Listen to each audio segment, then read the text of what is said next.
getting dicey.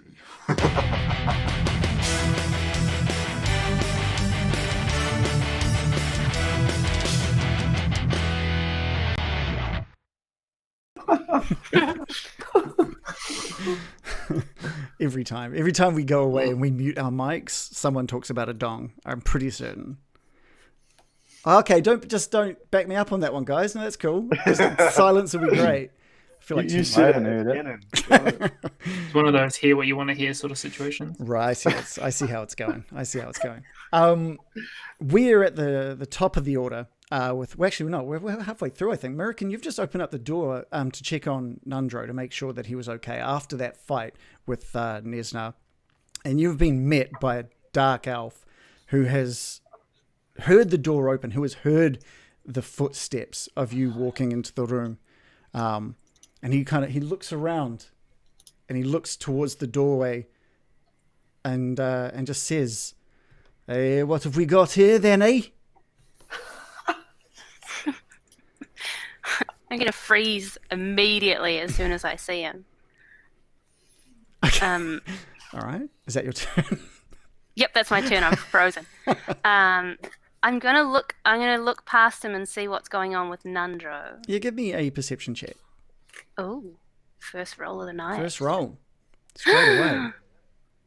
Can feel it. It's gonna be a good one.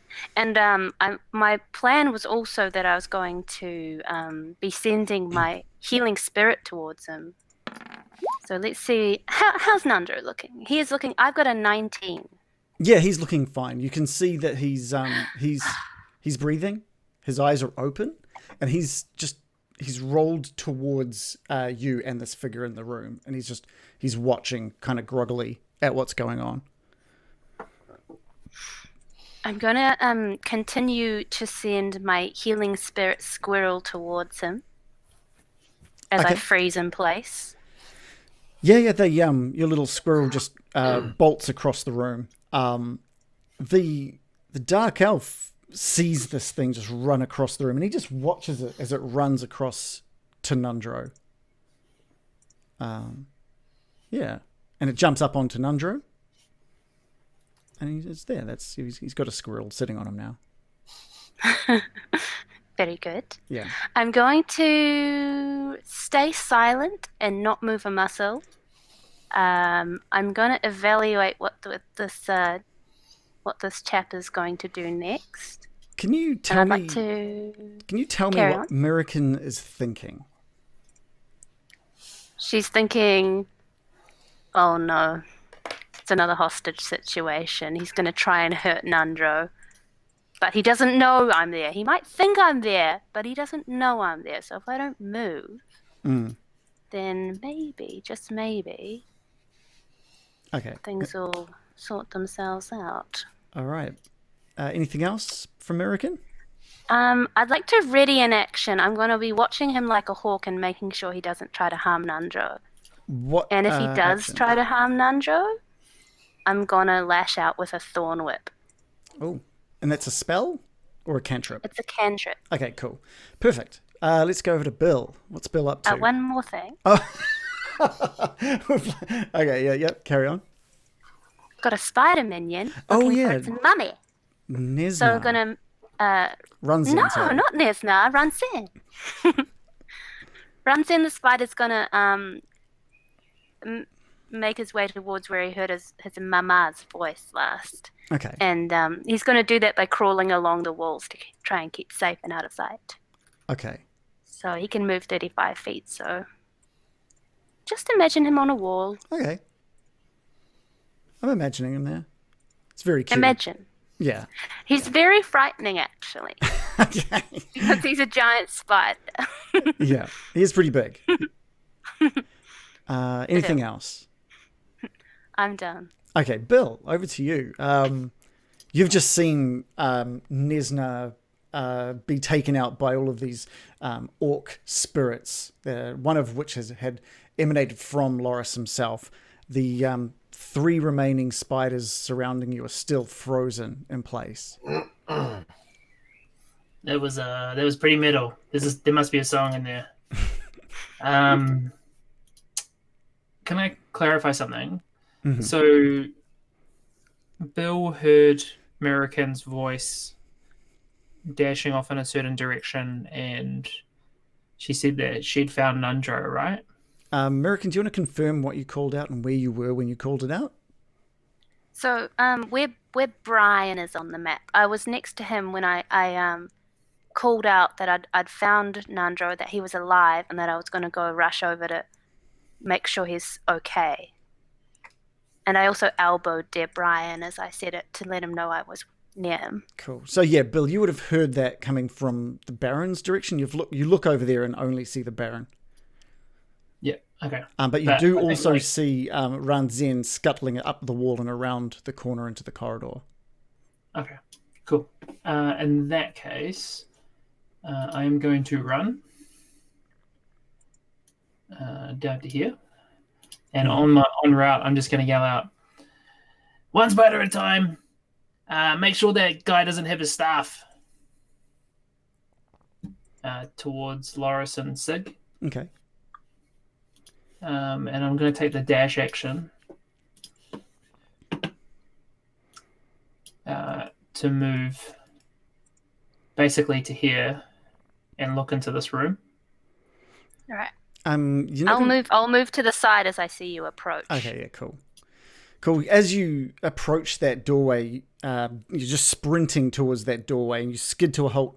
And standing in front of you is this dark elf dressed in dark kind of leather and a cape, and he's all covered up except for this face poking out through this hole in a cowl.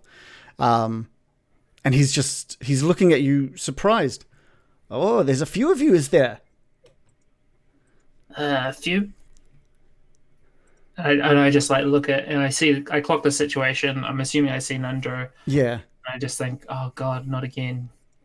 And say to this guy, yeah, there's some of us. Hey, nothing hasty, okay?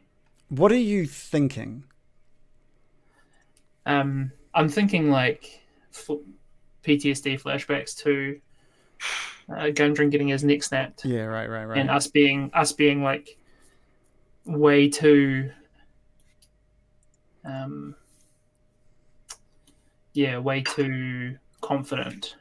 Right. And I don't want that to be what happens here. Okay. Anything else? Nope. Okay, Loris. Loris, you've just helped deal the final blow into Nesna. Yeah, that was kind of cool. Yeah.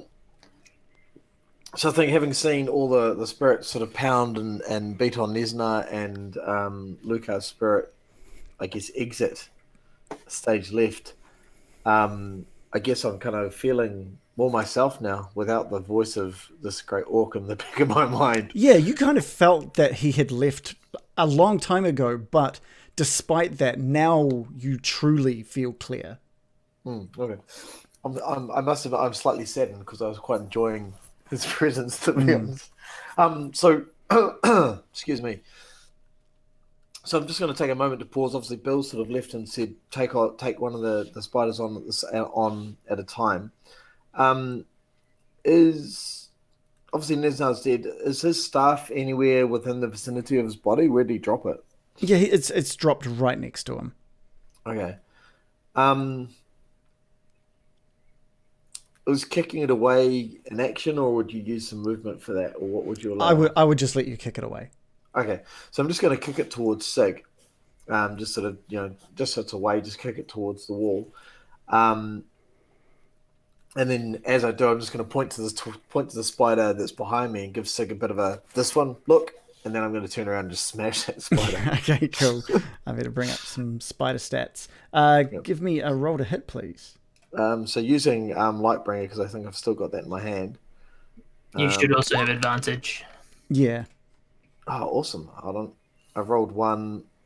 I'll roll the second one with advantage, but I'll roll the second attack anyway. So this is the first attack, which is... Why does it say big bomb? Because that's what I called it. Okay, I'll take the... I called it a big bomb attack. So first attack is a crit. Oh, nice. Whoa. And second attack with advantage. I'll roll this properly. Sorry. Is excuse me. Is a 24. Okay, cool. And what's So the total all- damage there? 10, 16 damage. Okay, great. Yeah, you just slam the mace into the back parts of this giant spider, into its back legs, into the back of its abdomen, and you just deal some pretty decent damage to it. It's when that first one hits that you notice it. It was almost like stone, solid like stone as you have been working your way around it. But the moment that first attack hit, there is now movement to that spider, and it starts rotating to face you. Awesome. Anything else from Loris? No, that's cool. I'm just facing off the spider with my mace, ready to smash it. All right. It is Barry's turn. Barry is currently gyrating his hips over Nesnar's dead body. Yes, Barry. Barry. That's right. He's dancing over his body. He's still isn't he? dancing, yeah. I hope that. It's very sexy. It's very sensual. I hope he's got his hands behind his head. Yeah. Yeah, he's Hips doing like the gyrating. full, hips gyrating. He's really getting into it. I'm going to whisper to Barry. Hey, Barry. We're going to head down this way. Come with me. So hopefully Okay. he will start walking towards Bill, where Bill went in America. So I think he just walks over to you, and he's just going to follow along wherever you next go. Okay. Very good. Yep. Is he still Not too close. dancing? Is he still dancing? I think he's strutting. While we're moving, we're going to strut. Yeah, Well, cool. he's going to strut, and I'll Okay. just walk normally. Okay, perfect. It's Sildar's turn, and he sees Loris attacking into the spider next to him. He puts away his crossbow and reaches for the sword at his side, and takes 2 swipes out with his sword, dealing damage with both. He does a massive 13 damage, and it's across the face of the spider, slicing off one of the mandibles as he does so. And he just says, "Finish him off, Sig! Finish this motherfucker!" I forgot Sudo was in the room. It's Gee. been a week and Is it because he hasn't complained about his knees in a while? yeah, it must have been. I mean, we can do that. Is he a self-censoring type person? Like he just couldn't bring himself to complete the swear because he's such a good old boy. He's just such a. He said the word shit last week, I believe. Whoa. Ooh. Now he's talking about finishing them off. Yeah. Well, he doesn't want to finish him off. He wants someone else to. This guy He does- Stig too. He doesn't want to get his hands dirty. It is the Baron's turn. Okay, well, I'm going to continue on my merry way. There's a bugbear down around this corner towards the Bill, how are you Right. standing now that you've got this dark elf in front of you? I think you- just like Is your rapier out? Have you got your weapons out? How are you? I was holding my rapier to my side while I was moving, but I think I've just like got one hand out, like up. Cool. All right. So yeah, Baron, you turn around this corner and you don't see any sign of American, but you do see the Bill standing at this doorway with his hand up, his rapier in his hand by his side. He's looking a little serious right now. He's looking cautious. Okay. Yeah. Well, I don't want to interrupt. I'm gonna actually try something else. I've got this ring of Invisi. And I'm going to attempt to activate it. Okay, I need to bring up the details for that one. I was not expecting any use of the ring of Invisi. Well, it's a classic magical item that has It is. I'm just bringing. come in handy so many times. Okay. So to activate it, you may remember the last time all you had to do was place it on your finger to activate it. It's currently sitting on your finger Yes. deactivated. Okay, well, I'm going to take it off my finger and put it back on. Okay, okay, great. You do so.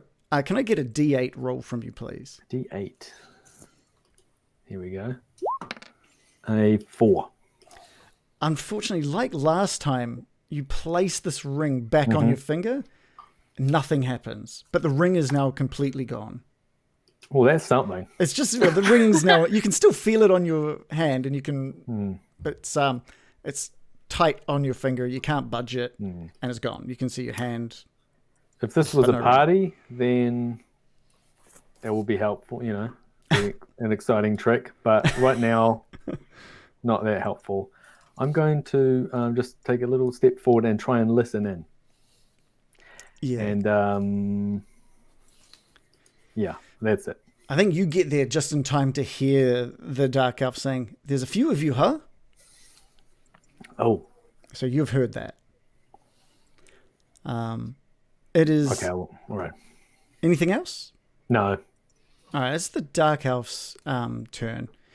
And he just takes a step backwards from Bill. And he says, Whoa, there's nothing to worry about. It's not like last time. There's not a hostage situation here. Everything's gonna be all right. I just want to help out now that I know what's going on, all right? Bill, you can respond.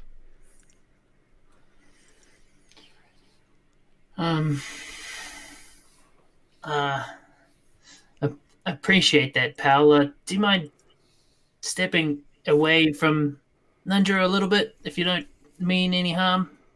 Yeah, he takes a step to his left, you're right, and continues to face you as he does so. Like he turns his body with as he takes a step to the side. Okay.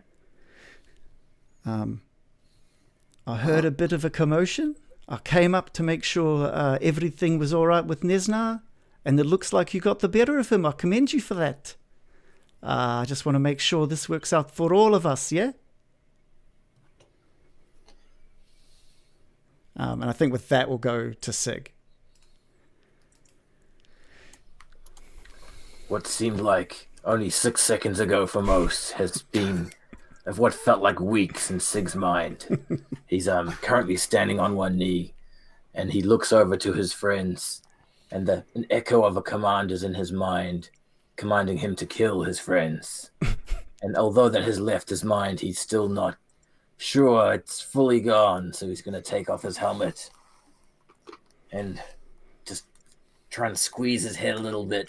He's not quite sure how magic works of the mind, but he can still see blood on his fingers, and he's just going to spend 6 seconds freaking out. Yeah, I want Sig to realize that he can't, in fact, this entire time that he regained his composure, even though it was for only a very short time, this is when you've now realized that you don't remember having seen Mirakin.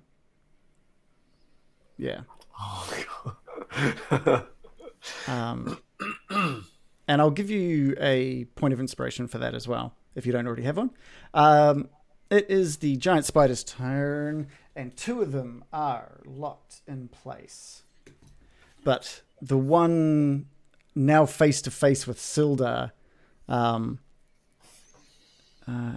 takes a swipe. I closed their information because I was like, he's not going to be around long enough to take any sort of attack. So unprepared. What's going on? Well, I know. Yeah, and the spider just shoots out a massive stringy blob of web onto Sildar. So Sildar needs to do a strength saving throw. And he fails. So basically it just covers Sildar, throws him prone down onto the ground, and he is now stuck solid to the ground. He is completely immobile. And we're back with Mirakin. If I move between Brian and Bill, will I have a line of sight on this dark elf? Yeah, you will. All right, I'm going to try and stealthily creep between the two of them and just reach out an invisible arm towards each and just tap them to let them know that I'm there. Okay, cool. I'm going to do my best not to freak out. Just play it cool. I'm not even going to whisper. I'm too worried about revealing my position. Bill, you probably think something when American touches you on the shoulder, right? Yeah, for sure. Yeah. And Velux... It's a ghost. And Velux speaks up. Oh, she should be able to show herself. I'm not here to cause any harm. So he's well aware of your presence there, American. Oh. Well, I'm still going to stay silent. I'm not going to reveal myself yet. And I'm just going to ready the same action that I had last time. All right. Yeah, cool. I don't trust him. Bill, back to you. Can you even stop your own invisibility at this point? It's a potion. I have no control over it. And I don't even know how long it'll last. Yeah. Okay. So I'm just gonna stay there, but sheathe my rapier. Mm-hmm. And I'm just gonna say to this guy, "What do you mean mutually beneficial? What do you want?" Well, I mean, you're going to need somebody here to keep the forge safe, yeah? Unless you all are going to be living here full time. Is that what the plan is? I don't think any of us want to live here full time. I suspect that Ghost Skull is going to keep the forge plenty safe. Oh, he's still about, is he? Oh, I'd heard rumour that he'd been taken care of. As far as we can tell, that seems to be a temporary fix. From what one of the bugbears told us. Right. Well, I guess that is going to be a bit of a problem. Oh, still don't have anything to say. Okay. Anything else from you, Bill? I'd like to ask another question, but if yeah. No, go right ahead. Is it a problem for us or for you? Well, I assume it would be a problem for anybody trying to work with the forge, or even in these mines. Okay. I'd say at this point you hear something coming from the hallway to your right. Basically, Baron, American, Bill, you all hear something just scampering up this hallway, and you hear it before you really see anything. Let's just bring him onto the layer. Scampering. Yeah, this bugbear just like bursts around this corner, and he just skids to a halt, having seen you guys. And he said, and he looks a little different. He looks much smaller than some of these other bugbears that you've seen before. He's kind of looks like he might have been in here for a very long time, because he's got what looks like mold, almost like green fur, thanks to mold or algae from within the damp confines of this cave. And he skids to a halt, and his eyes are wide, and he goes, "Crikey dick dingoes, what's going on here?" Back in the truck. The green bugbear. And he's frozen in place, but he says, "Mate, you haven't seen me master, have you?" Who's that? What did Bill do? Velak, I think we found what we've been looking for. And with that, we'll move to Loris. Sorry, was he talking to me? I couldn't tell. He was just talking to the group. I assumed he would have talked to a bugbear, but yeah. Sorry. He was talking just to the group. Yeah. All right, so obviously I'm going to continue smashing said spider, given I have no idea what's going on in that room over there where all the talky talk's going. And I just looked at my character sheet, and apparently I have a point of inspiration, so I might as well use it now to give myself advantage on the next attack at least. Yeah, cool. So smashing down on I guess the backside of the spider, yeah? It's he's facing, Sildar, so you're probably coming down on his side of his, or almost his side. Okay, so first attack is a 13. And the second attack that I do is a 15. Okay, cool. The 15 is a hit, so your first attack just misses completely, hits air as this spider is rotating, but the second one contacts. How much damage for that second one? It didn't show up. That's a 6.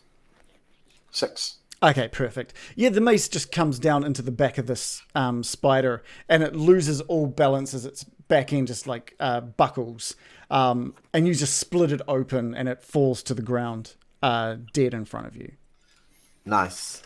So having dispatched with that spider, I'm going to move across to... how far can I move from here? I can move 40, can't I? So let me just work that out.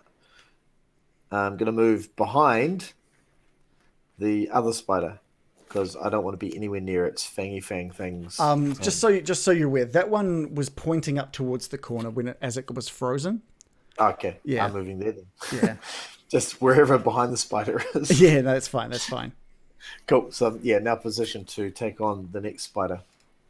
Okay, great. Barry has been following you behind as you made your way. He's just been sort of like strutting Saturday Night Fever styles behind you. Yeah. Yeah. And he's just made his way up. And he's just standing behind you now, doing just small circles with his hips.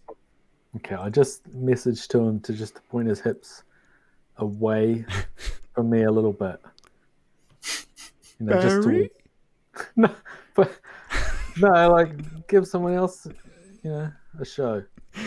Barry, maybe towards the spider. Yeah, and he just rotates around and just eyes up that spider across the room and just gets way more violent with his hips. Oh yeah, yeah. I've been listening in, and I'm not really sure what to do. Well, I'm suspecting. It's not even my turn. That was Barry's turn. We'll be back with you very shortly because Sildar is currently covered in web and needs to try and fight his way out. So let's see if he can sort this out. He does not. He is still incapacitated on the ground. He's like, "Good, our little help would be really good, guys." As he sees like Loris just run straight past him. Okay, no, get me on the way back. It's fine. And now we're back with Baron. Oh. Jeez, did I hear that? Yes, yeah. Everyone close by would have heard that. All right. I've been listening into this. Yes, and yes. I'm suspecting that he's reading people's minds or something. Mm. Can I just think, are you reading my mind? He can't see you at the moment, so you're kind of just pointing that out to the ether. Yeah. Okay. We can wait and see if... Nothing happened. I'm just going to whisper to Bill, what's going on? Can I respond or no? I'll let you respond. I'm just going to move my hand out from there to like here and just say, it's okay. We're just talking. Okay. Okay. So, I have a question. Mm-hmm. Did you use message on the elf just now? No, I was just thinking to see if someone was reading my mind. Oh, I see here. Yeah. Can you hear me? Yeah. This little bugbear doesn't seem threatening though, does he? You look down. He's not holding any weaponry. He's got a very excited look on his face for someone who's just stumbled across a bugbear and a bard. And I might use my movement just to jog down the stairs towards him. G'day. But I don't know. I probably used up all my chatting. Okay. It's the Bugbear's turn next, so feel free to say whatever it is you wanted to say to him. Okay. G'day. Yeah, g'day. Where you been? I've been with the others, mate. Looking for the gauntlet. I think we found it. Looking for the what? The gauntlet. Oh, the gauntlet. Yeah. You found it? Where is it? Well, we were searching. I think we found it. That's what I've been trying to come up here and talk to Valak about. He told us to make sure we came up and tell him if we found the gauntlet. We found it. Well, I think we found it. Awesome.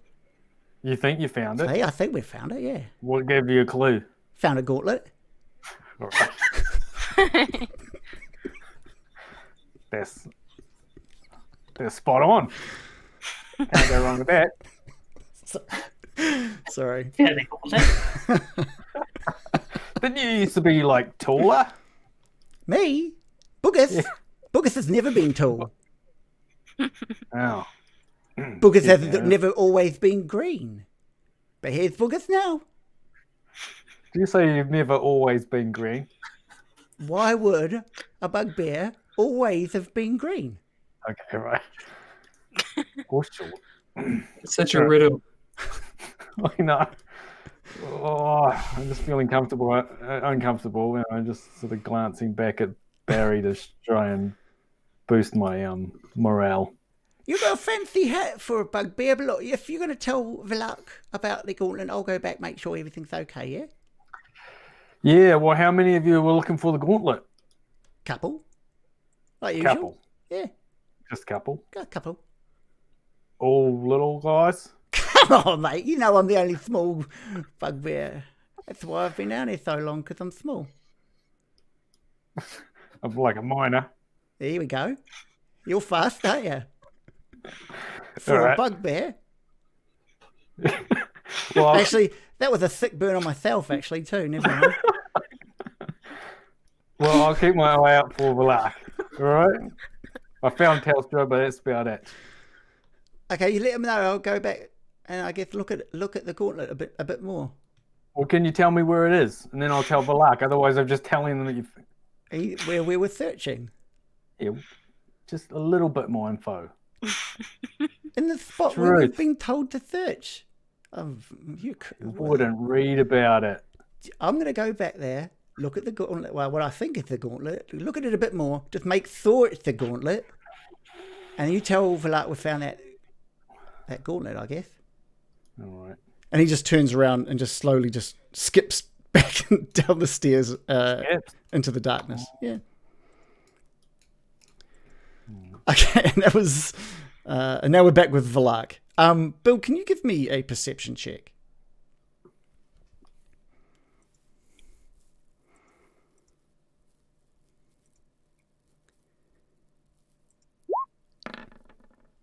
$20. Okay. This is when you notice the entire time you've been talking to Valak, he's had one hand behind his back the entire time. Fingers crossed. You weren't 100% like the cloak, I guess, disguised a lot of it. But now that he's taken a step to that side and he's kept his face to that entire time, you notice that you've only really ever seen his left hand by his side. And Valak just speaks up once more and says, I've forgotten his voice. Oh, God. Okay, no, it's come back to me now. So Valak says, so, do we have a deal? You let me take care of these cave? Take care of looking after your forge? Maybe it'll be all right.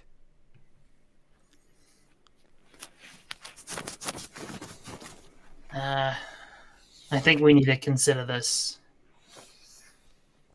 I don't think I can tell you right now, that yes, you can have the mystical forge of legend.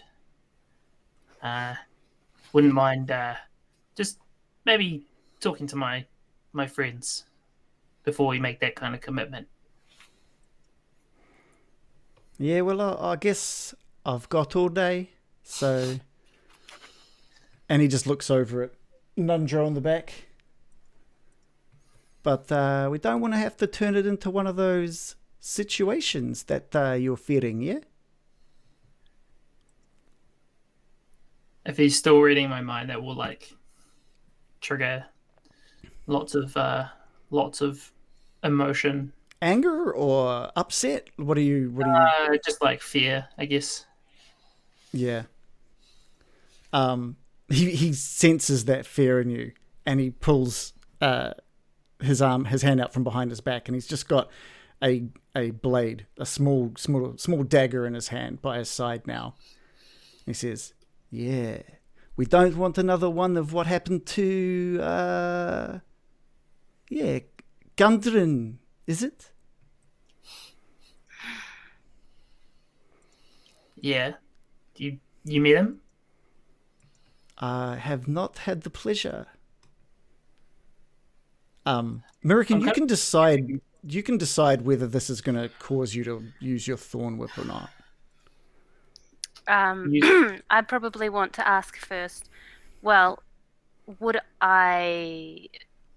It seems like I would be sensing that he's reading into our thoughts. It's clear that he's currently reading into Bill's thoughts from the conversation that's going on that you can hear. I will not trigger my action yet. All right, he's merely made a threat, not a move. All right, we're going to go back to Sig, who's just been wrestling with his consciousness for a bit there. So Sig is currently looking at his hands, where he sees blood on his hands, and memories flicker through his mind. And then he hears Sildar's voice call out. And without crying about his mind for too much longer, he chucks his helmet on. And then bolts over to Sildar. Using his small blade, he will spend the next 6 seconds cutting his friend free. Yeah, great. There won't be a roll on that if you spend your turn doing that. And Sildar looks up at you and says, my good old boy, Sig. It is the spider's turn, and they again spend a turn completely frozen. Back with Mirakin. First, I'd like to point out that every turn that my spider has been... not spider, actually, it's a squirrel this time. My healing spirit squirrel has been sitting on Nandro for 2 turns now, so we would have gained 1d6 of health per turn. You look over and he's looking fine. He's still from a battle wound scenario. He's actually looking totally fine. He's a little fatigued, but he's looking fine. He looks to be full HP, I guess is the only way to say that. When I look at him, I'm thinking he looks full. Now there's a healthy man over there. That's good news. How's he looking? I want to know if I can discern what he's thinking, how aware he is of the situation, if he's recognizing this elf fellow. What's he looking like? He's just lying on the bed, watching it all unfold. You notice he doesn't have any armor. He doesn't have any weaponry. He is not wanting to get involved. So he looks scared. Yeah. Maybe concerned. He's looking concerned. I know I'd be concerned. I'm just gonna I actually am gonna pipe up, and I'm going to speak out loud this time. Okay. And I'm going to say, it seems that my invisibility is no cloak for one such as yourself. There Addressing she the is. drow. Yeah. He looks sort of towards the left of the door where you're standing. He doesn't really lock eyes with you. He looks vaguely in your direction. I'm going to continue and going to say, I can assure you, I will fight like a demon to protect Nandro. So please do not bring this on yourself. And I'd like to attempt to intimidate him into considering that. Yeah, give me an intimidation roll. Oh no. Oh, I actually rolled high for once. An 18. Yeah, he not only hears your words but starts reading your thoughts, and he in his mind just sees images of you from your point of view just mauling things, just absolutely mauling and eating and destroying things. And he suddenly has no idea of what is standing in the corridor, speaking from an invisible nature, you know? And imagine the most ferocious mother bear. Yeah, well, he's only seeing it from your eyes out. Yeah. And he can see claws, hairy claws, and just blood and the destruction of so many things. And you notice that he goes a little pale. And he drops the dagger at his side. And he backs into the corner of the room, clearly shaken.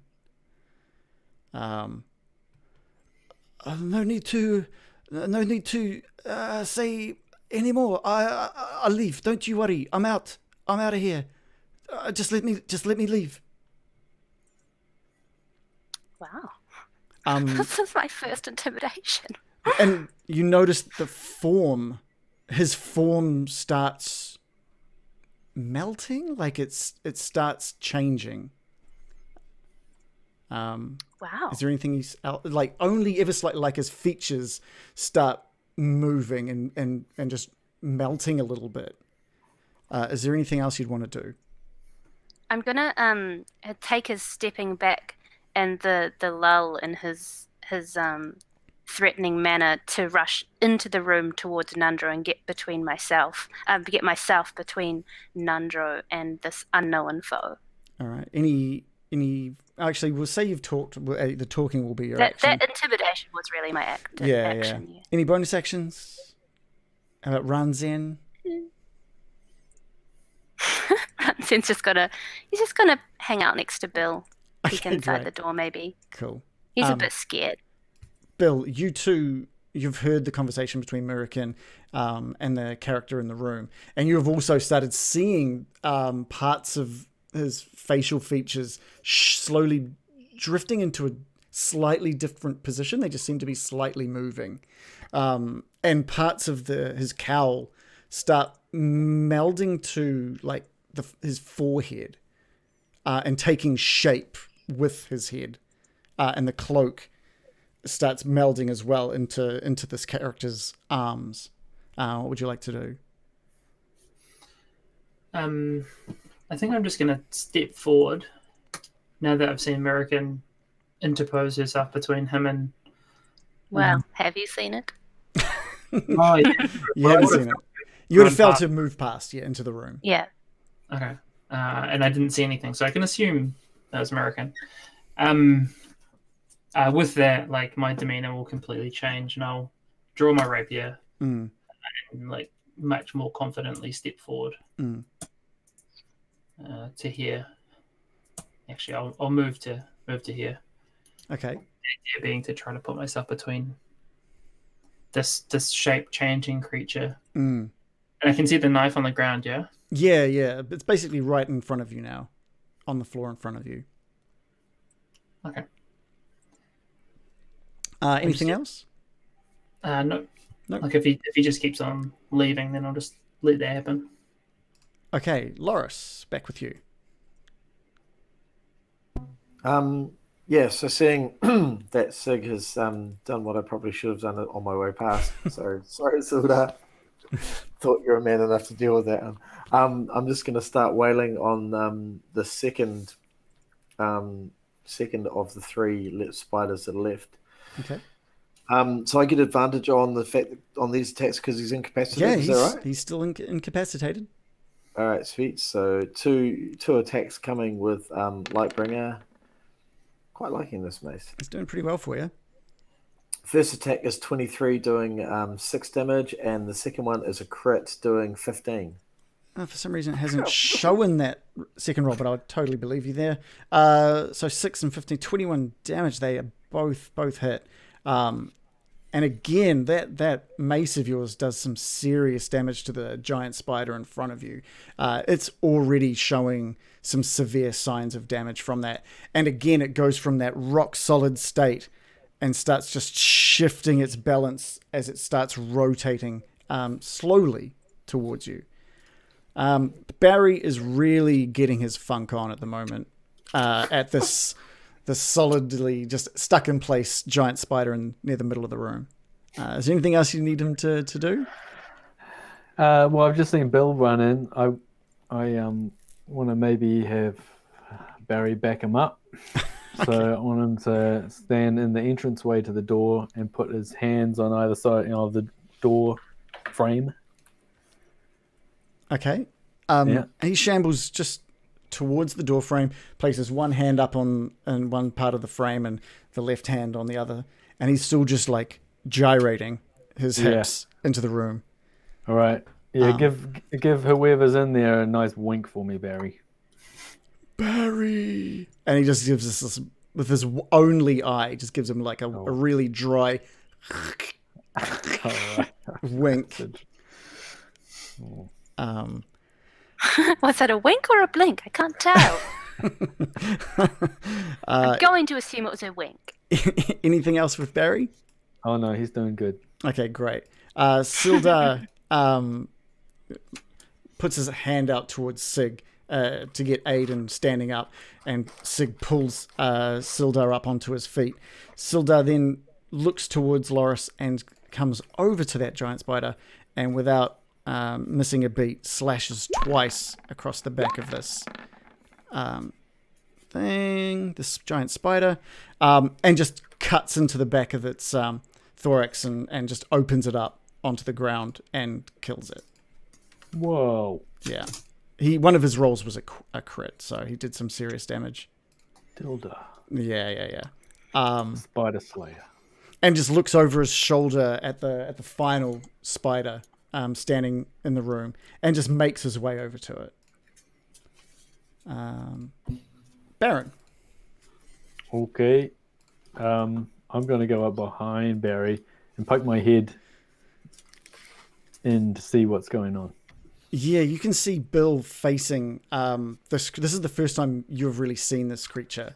And you can see that it's starting to resemble a creature that you guys fought in Cragmore Castle.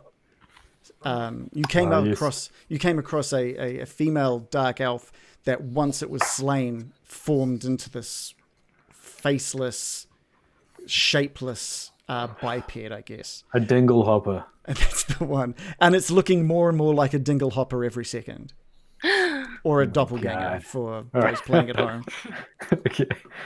Jesus Christ. Okay, I'm going to stroll in. Excuse me, Barry. And then I'm just going to walk up next to Bill. Barry. So respectful to Barry. It's so touching. He truly walks the talk, I feel. Yeah. I don't walk as well as Barry. Okay. I'm just going to give a little nod to the doppelganger and say, "G'day." He's not talking at the moment. You can see he's in absolute panic against the wall of this room. I think that's fair enough. If he does anything dangerous, I will shoot him. Okay, does that mean you're preparing a spell? I'm just preparing a cantrip. Okay, cool. Of chill touch. Okay, perfect. Anything else? Nope. All right, it is this dark elf's turn, and it makes its way across this wall, and with every step it takes, it loses any form of its elfishness. Its eyes are now dark, hollow, like spheres in its skull. Its mouth has completely closed over. Its nose no longer, it's just a flat across the front of its face. There are no ears. It is just this black skinned, almost clay-like biped, making its way across the room and towards Barry. As Barry, you've told him to basically stay up against the wall. He is blocking the. He's got his hands on either side of the frame, So he should be covering the doorway, really. And now, without form, this thing starts to panic, and just lashes out at Barry. Okay. I'm guessing that triggers my dangerous stuff mode. Yeah, sure. It's an attack. Sure. How dare he attack? Such a beautiful creature. So you're going to send out Chill Touch, yeah? Yep. Here it is. A 9. Let's have a look. A 9 is a miss, unfortunately. And he just slams out at Barry, doing 9. Oh my god! 9 bludgeoning damage on Barry. Barry's. Barry. No. Barry. No, Barry. Barry. No. He's looking very, very damaged. That's not fair. And he looks to this creature wants out, and he's looking to strike again. But we go back to Sig. After Sig has seen Sildar smash up and kill the first spider, the sound of battle echoes through his mind, and he cramps away his nightmares for another day, and then follows Sildar into battle against this heinous spider and swings his hammer into the joints of the mandible of the fiend spidery spider. Yeah. And he rolls a 21 for 7 bludgeoning. Oh, damn. And an nice. 18 for 5 bludgeoning. For a total, so 7 and 5, is that right? So 12 damage. Indeed. Yeah, you bring it's a one-handed hammer attack, is it? You're just slamming out with your hammer. Yeah, you do some damage to it. You rock it out of its state, basically, and it starts turning towards both you and Sildar. Is there anything else you'd like to do? Sig will just call out, Loros, one more. Cool. And it is the giant spider's turn, and it rotates around and tries to take a big bite out of Sig. Rolling a crit fail. There's a crit fail. Let's see how badly this is for this spider, because what we do here is if there's ever a crit fail, we roll a D100, and the lower the number, the more damage, or basically how bad it is for the person who's done the crit fail. He's rolled a 60. I think because of this daze that it was in, thanks to the dancing lights that Bill sent out earlier, it just shoots it down to try and take a bite out of Sig, and just face plants, like chips its teeth in the ground. It only does a little bit of damage to itself, but it raises its face back up, and all of its teeth are now just broken in its mouth. Its mandible's all cracked. It doesn't look like it'll be biting much in the future. And we're back with American. What is that thing? What is that horrible thing? I'm gonna clasp Bill by the shoulder, and I'm just grabbing it. I'm like, what do we do? Kill it. Trying to hurt Barry. Yeah, Bill has clearly called out kill it back to American.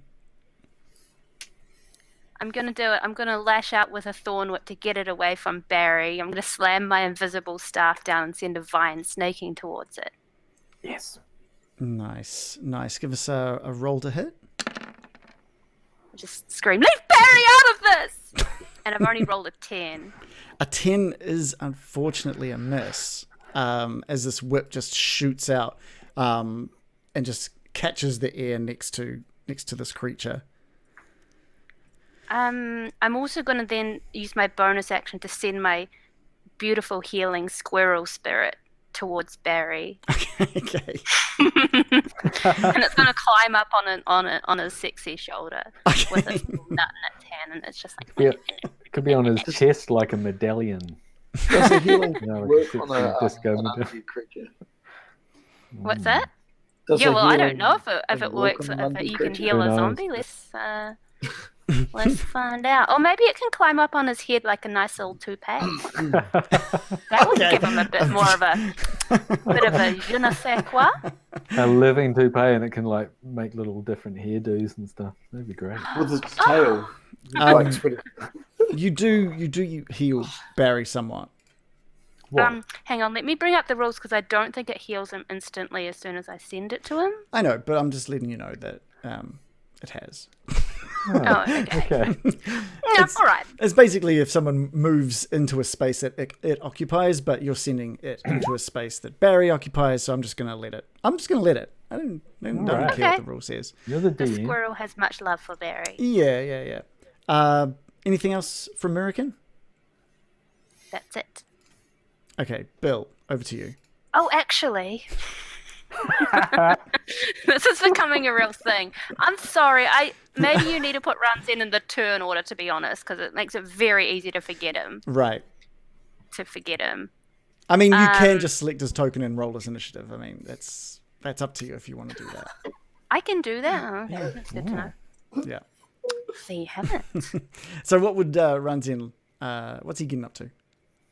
I'm trying to decide if Ranzen's attached to Barry or if he'd actually recognise that Barry's part of the crew. But I think he's seen Barry sexy dance along with the crew, so he would want to defend. So I'm going to have Ranzen attack this horrible thing. Okay, great. With a bite. Yeah, roll to attack. So he's running around the door frame. He's still on the wall, and he's going to lash out with a biting attack. Okay, cool. With a roll of 15. A roll of 15 is a hit. The target must succeed on a DC 10 Constitution saving throw. Let's roll. He rolled an 18. Okay, so he takes half as much poison damage. How much? He takes 9 piercing damage and 1 poison damage. All right. Okay. Cool. Okay. Is he poisoned from that or just damaged? I think. Is he Good still question. poisoned? I believe because he's rolled the Constitution, he's not poisoned. Oh, but can you poison with it? Yeah. Yes, you can. You totally Because can. that's a good status to give them because they have disadvantage and stuff like that. Yeah.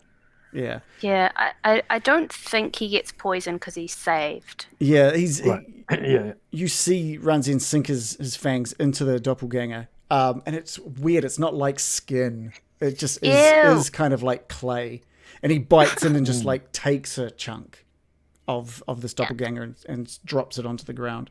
Bill, we're back with you. Is that where Barry's standing? He's standing in front of the door? He's standing in the door. In the door. Yeah. Okay. With a spider toupee. I mean, a squirrel toupee. Sorry. Yeah. Oh, it's a squirrel, right?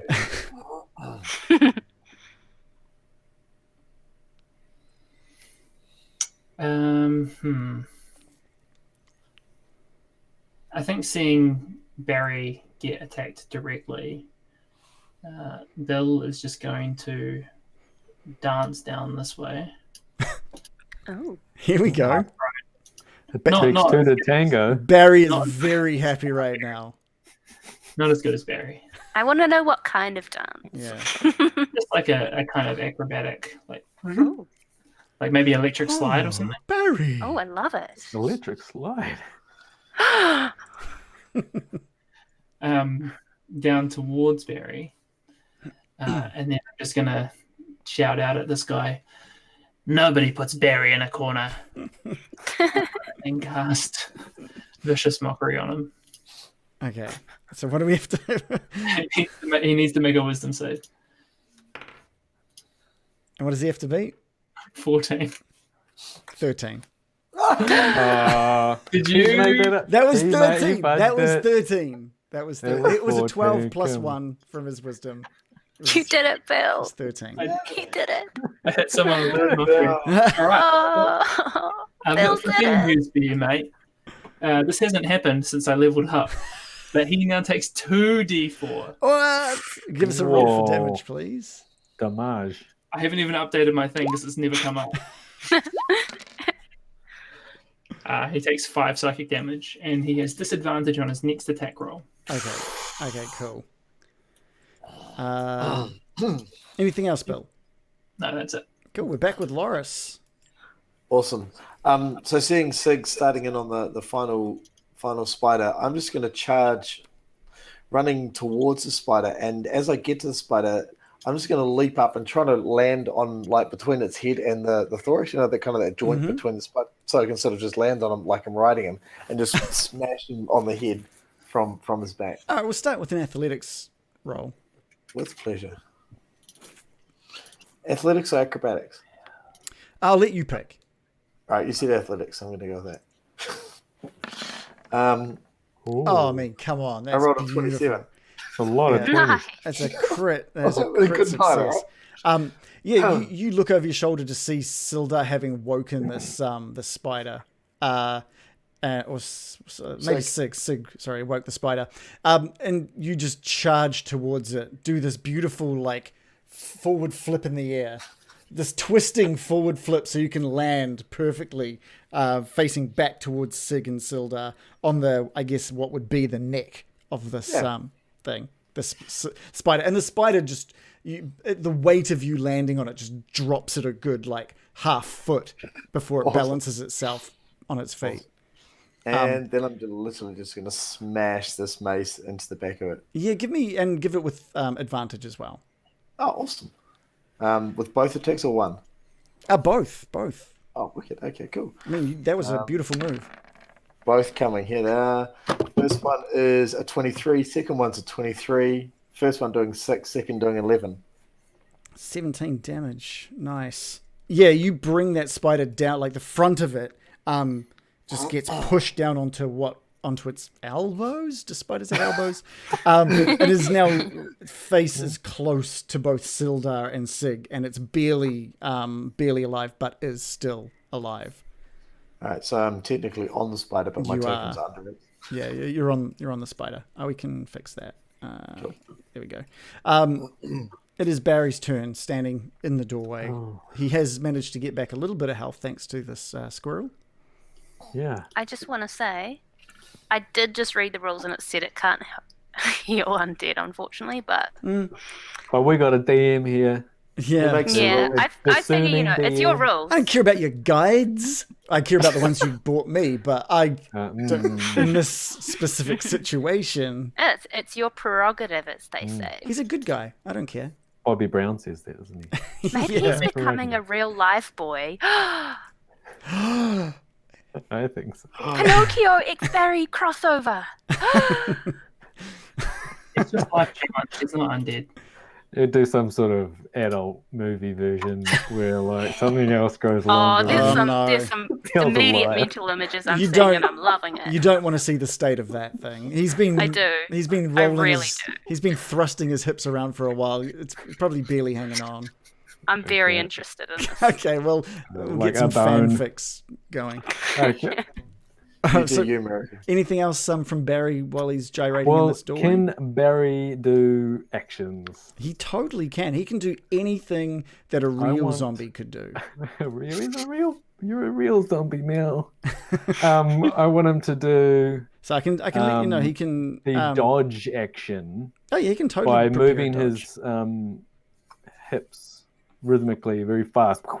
So fast that nothing could hit them. Yeah, that's fine. He can prepare a dodge action for sure. Pelvic dodge. Pelvic dodge. It would. They would already have disadvantage against them. That's true.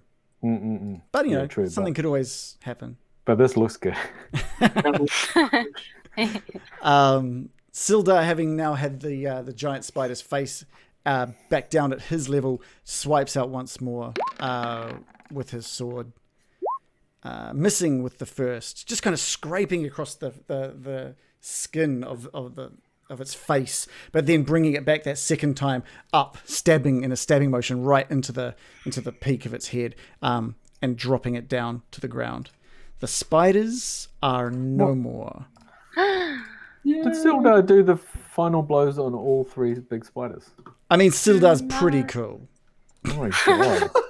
He did get webbed though, so He got you know. webbed. Like he did get caught in the web, which is pretty So much. it was a mixed bag. Did you guys see that? Oh my god, that was amazing. Did you guys kill anything? No. I rode one to the ground. I'm sorry. Yeah, that was pretty cool actually. That was pretty sweet. You're all right, Soda. You brought him to his knees and I know how that feels. Oh boy, do I know how that feels. Oh, Soda. Okay, You're a it hard is- case, Soda. His elbows. It is the Baron's turn. Okay, Baron is outraged that Barry was attacked. Well, yeah. I didn't expect this kind of bullshit. I'm going to attack. I'm just going to Barry, and I'm going to fire chill touch. Barry. Barry. I've got a 9 again. Oh, what were you attacking? just Chill like- touch again. Yeah, I think I you should have it's like a +7 or something. Yeah. That was a +7? Oh boy. Yeah. Yeah. I think I was just like too emotionally wrought. You're just pushing Sorry. out these chill touches and all these just random No, directions Barry. like Sorry, I'm stealing all the good rolls tonight. Yeah. anything else from our good friend the Baron? No. Okay. It is the Doppelganger's turn once more. And he sees Bill directly in front of him, also blocking his exit, the one that he believed he had free reign for, and just slams out with one fist and then two fists. And then Rolling, rolling a 22. This first one's at disadvantage. Oh, rolling a 19. Oh, That's a hit. Okay, doing 7 bludgeoning damage as this clay arm, kind of forearm, just slams down into you. The second roll is a crit fail. How bad of a crit fail? Not too bad of a crit fail. He catches your rapier with that second, like lashing out, and just slices a layer of this clay from its forearm, doing a bit of damage. And Not to fuck with the narrative too much, but the rapier is in its sheath. it scraped on something real sharp that Bill has on him. Yeah, the dagger hanging from my belt. There we go. That's what it was. I was just sorry. I had to rub my eyes. It was the dagger, not a rapier. Cool. And this thing tries to scream, but its mouth is non-existent. I have no mouth, but I must scream. There we go. Sig, we're back with you.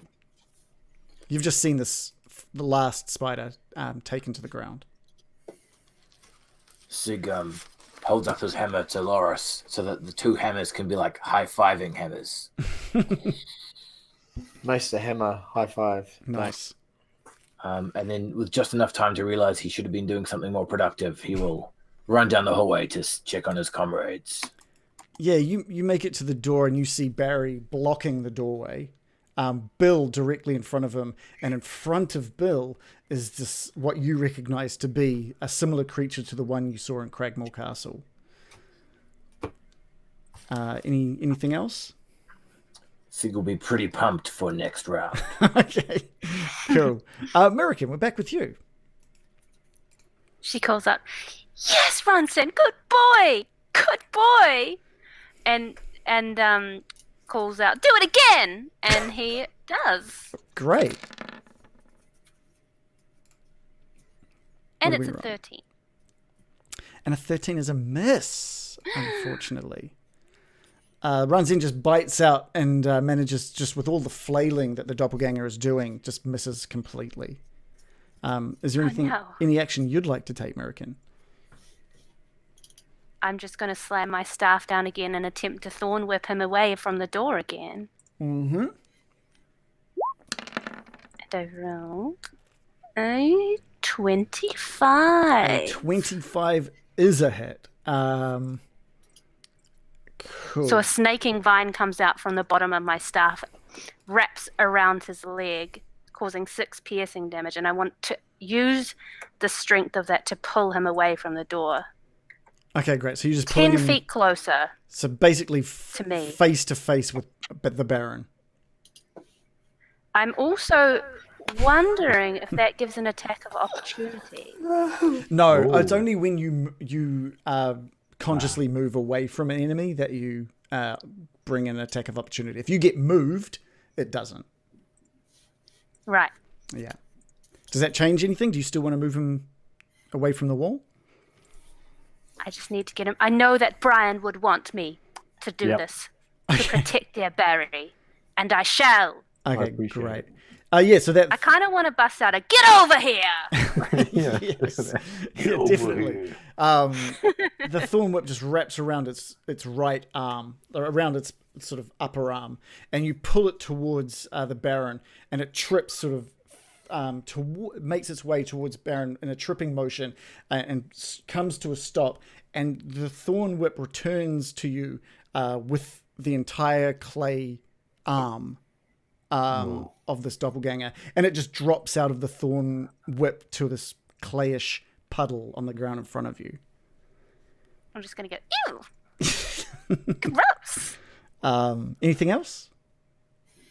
I'm gonna form the squirrel healing spirit into a cool hairstyle Okay. for Barry. Yeah, perfect. Like a I want a default. pompadour for him. Yeah, You know what I mean? Yeah, of course. Absolutely. Rock and roll zombie. Yeah, Give, he's a rockabilly. Rockaberry. Okay, so is it safe to move on to Bill? Yes. Okay. No, just kidding. Bill, it's your turn. The Actually, doppelganger so is now between yourself and the Baron. okay, so his arm fell off. Yeah. His right arm is no longer connected. Okay. And how far did he move? 10 feet or? It kind of just 10 feet would have pushed him into Baron, so he stopped kind of in between yourself and the Baron. Okay. I'm kind of torn between being between him and Barry, and being between Nandro and him. I mean, you just saw this thorn whip appear out of nowhere and grab this doppelganger and pull it in, and then disappear back into a spot near Nandro. So you can probably assume you know that's where American is. Yeah, I think I'm going to move over here. And then draw my rapier from its sheath, which I believe warrants a 1d3. Yes, please give us a 1d3. Oh, It's a 2. A 2. It just comes out fine. Just there's no sparks. There's no, I don't know, nothing. It just comes out of the sheath. I look down at my sword, kind of disappointed that there was nothing special about it. And I stab him. Yeah, cool. Give us a roll. Oh, a 12. It's a 12. A 12 is a miss, unfortunately. You sort of stab out with the rapier, and you forget that the arm's not there, and it would have been a perfect hit into its shoulder if its shoulder even existed. The old arm stab with the rapier trick. Yeah. Anything else?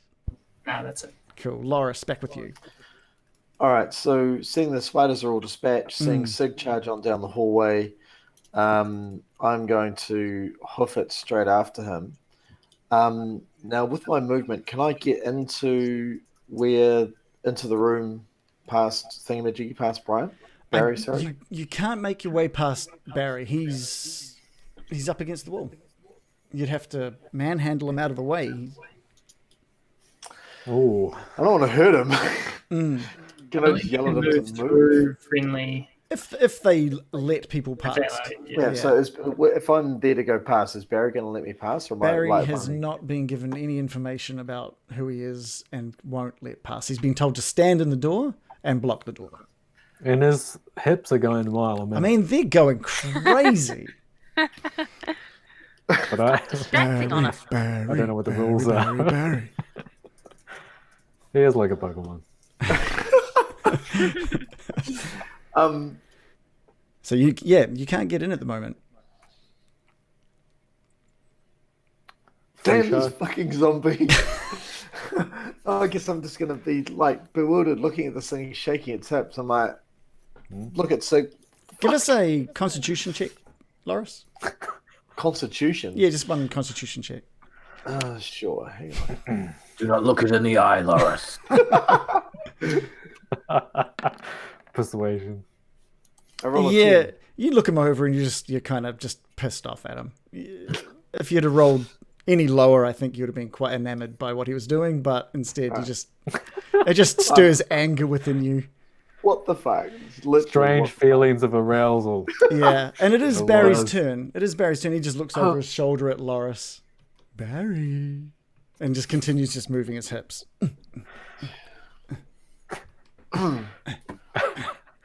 I think Barry. I think at this point, Barry will put his hands on his hips and just gyrate up to here, next to Oh, yeah. his previous attacker. Yeah. So you send that message out to Barry, and he just drops his hands just kind of just drop suddenly by his side, and he just sort of struts his way into the room, All right. standing behind this character, this doppelganger. Anything else? No. No. Okay. I guess he's still dodging. That's what he's. Oh yeah, he's still got his dodge ready to go.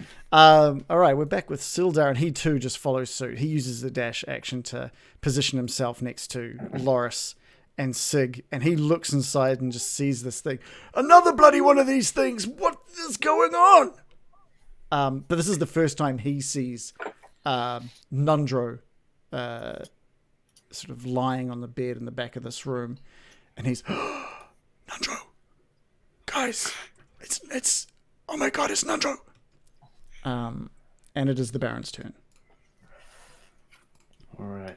I'm gonna look at this evil thing that's hurt Barry, and I'm gonna say, like, feeling confused. Ditto. That's another Pokemon.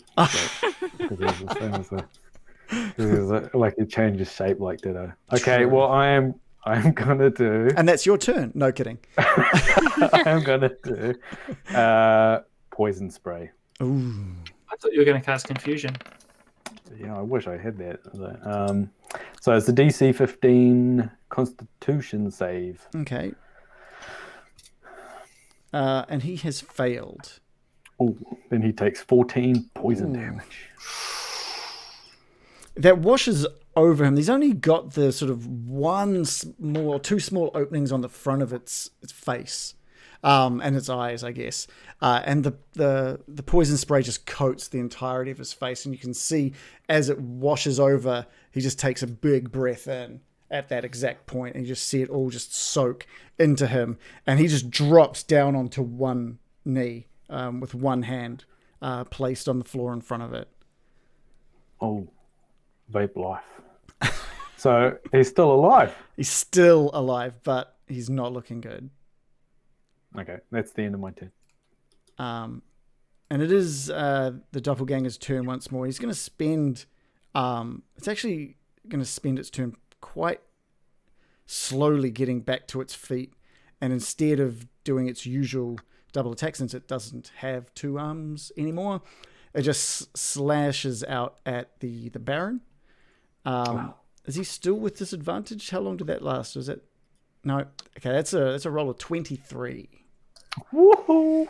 So he just does 10. It's always 20 something when I get attacked. Never And he just- like 16 or something.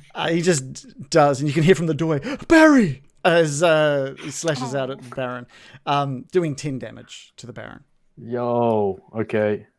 Sig, back with you. So Sig peeks into the door and sees there's a barricade. So then decides to proceed down the hallway. Oh, there's no more To check. barricade, by the way. He's moved out of the doorway by the time it's your turn. Okay, so Still in good that shot. case, he peeks down the hallway to see if there's any more threats, and at the last moment makes his way into the room. And as he does so, he swings a one-handed hammer into the changeling's torso. Sure. Give us a roll to hit. And Sig rolls a 21 for 9 bludgeoning damage. Yeah, and that's enough. You just push that, like with that, the head of your hammer just slams into the side of its torso and just coats the Baron with clay. And this doppelganger just what was remaining of him just falls to the ground, dead. Yep. Oh, well done, Sig. Well done. Yeah. You exploded him. And the Baron is just like covered in this clay. It's all stuck in the bugbear fur and stuff. American, where are you? Oh, I'm over here. Did you see that? I disarmed him. Nandro, did you hear American? And Sig runs over in that direction to assess what he presumes is Nandro. Nandro sits up and places his legs over the edge of the bed, lets out a massive sigh, and says, "I am so glad that you are here." And Sig beckons for Sildar. Come, man. Sildar runs up to Nandro, and says, "Nandro, we've not met, but your brother, him and I were heading here to find you." Nandro, hearing the word of his brother Gundren, just lowers his head and says, "Yes, Gundren visited me, and I knew of his fate mere nights ago. It was weeks of brutal interrogation and torture, and even when they knew I had nothing to give them, they continued. I had all but given up until Gundren, he visited me. He told me that there were 5 or 6. And he looks at Sildar's like, 6. Oh yeah, 6. There were 6 heroes coming to save me. He said that you could not save him, but that had to happen for you to find me. And for his sacrifice, I just closed my eyes, and it gave me the strength to hold on just a few more days." And he sort of makes his way to the edge of the bed, and stands up. He's a pretty short dwarf. Again, his clothes are just tattered and stained with blood. The bruises and cuts that you found him wearing when you entered this room, American, they have all but gone. Just scars now, I guess, instead of open wounds. Have you found the forge? Indeed we have. Did he get to it? If you mean the Black Spider, he is slain in the next room. I will bring you to his body if you want to spit on it. And he just drops to his knees, and starts weeping. It's like he's happy to hear that the Black Spider is gone, but he's obviously done some serious damage to Nandro, his entire family. Gundren and Tharden. And he continues weeping, tears dropping down onto the stone floor beneath him. Sig puts down his shield and holds on to him with one hand on each shoulder. You have got vengeance, Nandro. Use the rest of your life to make best of their sacrifice. And Sig will use his rally ability to grant him 1d8 of temporary HP -1 for my charisma modifier. Which is 0 HP. Nice. But he hopes Nandro feels pretty rallied regardless. That is the Sig special, right? That's amazing. Yeah. I think he still hears your words, gets to his feet, and his eyes are red, and there are still just tears on his cheeks. I'm so grateful that you came. I'm happy if your business here is done, or if you've still things to do. I wouldn't mind tagging along until I assume we head back to Phandelver. And Sig looks to the group. I'm going to pipe up. Of course. And by the way, I'm an invisible elf. Hello. And he just looks around and he says, I was the one that healed you. yes, I owe you. I owe you all. And I don't know my way around from here. So, I think, can I at least, is it safe to see the forge? The thing that I almost lost my life to. We have carved a path through this mine. If we return in the same way, perhaps it'll still be safe. But it is a dangerous place down here. Have you a weapon or some decent clothes? I don't know where my belongings are. I don't know anything. I've been down here for weeks. Well, I can help with some armor, temporary though it may be. American? I'm over here. And also, I'd like to say that I've jumped the healing spirit squirrel off Barry's head onto Brian's shoulder and to heal him after he took that blow. I just wanted to be holding his toupee. I was imagining my hand was in his toupee there.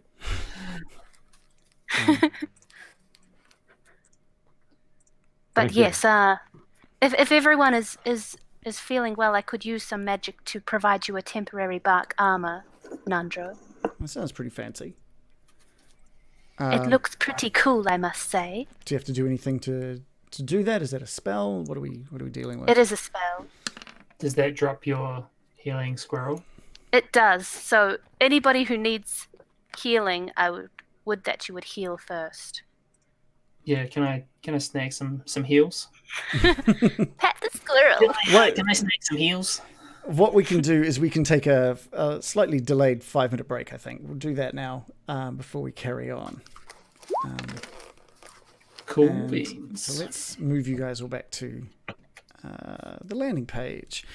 And feel free to grab yourself a drink. Same goes for all you people that have been watching. If you need a break, please have one. This is when we take one, so might as well take one for yourself. Baron, how long does your Bugbear spell last? How long are you bugging out for? 1 hour. And you did that about the same time. You did that about the same time Murican drunk the potion. Is that right? Yeah, just as we were pushing open the door to Nesnar's. So how long do we think has been? Because we've just done. I think we've done. Not very long. Not long, given the spiders were still frozen, so that's less than a minute. What's you we guys kind have of done had like a discrepancy in the time, really, between our conversation, a longer conversation, and then like the spiders kind of side thing. Yeah, because I think you guys have only had about 8 rounds, which is less Since than a we minute. got Barry, it's only been like a few, like maybe 30 minutes or something since we got Barry. Yeah, I know. It's been like time in D&D is insane. The whole brain fishing thing. Yeah, so it's only been about half an hour since then. So it's been less than a minute since you started the fight with Nesna. You guys That's not right, eh? You guys just entered the room and annihilated him all within a minute. Yeah, he got messed up. We mess shit up, man, and we do it right. I reckon, the time doesn't really make sense, but if you put it in like the narrative sense, it's probably longer than a minute. Yeah, because we had time to have like a standoff. Yeah. Now, I feel bad about this because we kind of just focus on the game while we're playing and not so much on the chats and the follows and the subscriptions. We did get a new subscriber during that. The Ascendant King gave us a subscription, got us subscribed to us, but he's not there anymore. He had to leave. He had to bail. They had to leave. Posthumous dance would be well fitting for this Yeah, gentleman. so I feel real bad that he's missed out on us saying thank you. So hopefully he's going to listen to the rest of this, because thank you so much for that support. It means a hell of a lot to us. Yeah, it's really cool. And I just want to say thank you for Tavern Tales podcast for following us as well. And we've, of course, Random Origins has done a little bit of cheering on the side, despite there not being a Billy yet for this. Now, you guys have taken a bit longer than I thought you might be with that whole encounter. So we'll... It's only a minute. Really? Yeah. You're surprised that it took us an hour and a bit to describe about a minute and 20 seconds of... Yeah, I know. It's like... Come on. It was, again, I forgot there were 3 spiders, so I thought that whole thing was going to be a little faster. And even with the spider kills, we were pretty blunt smash until I decided that I was going to ride one. But, I liked that. It was good. Good roll.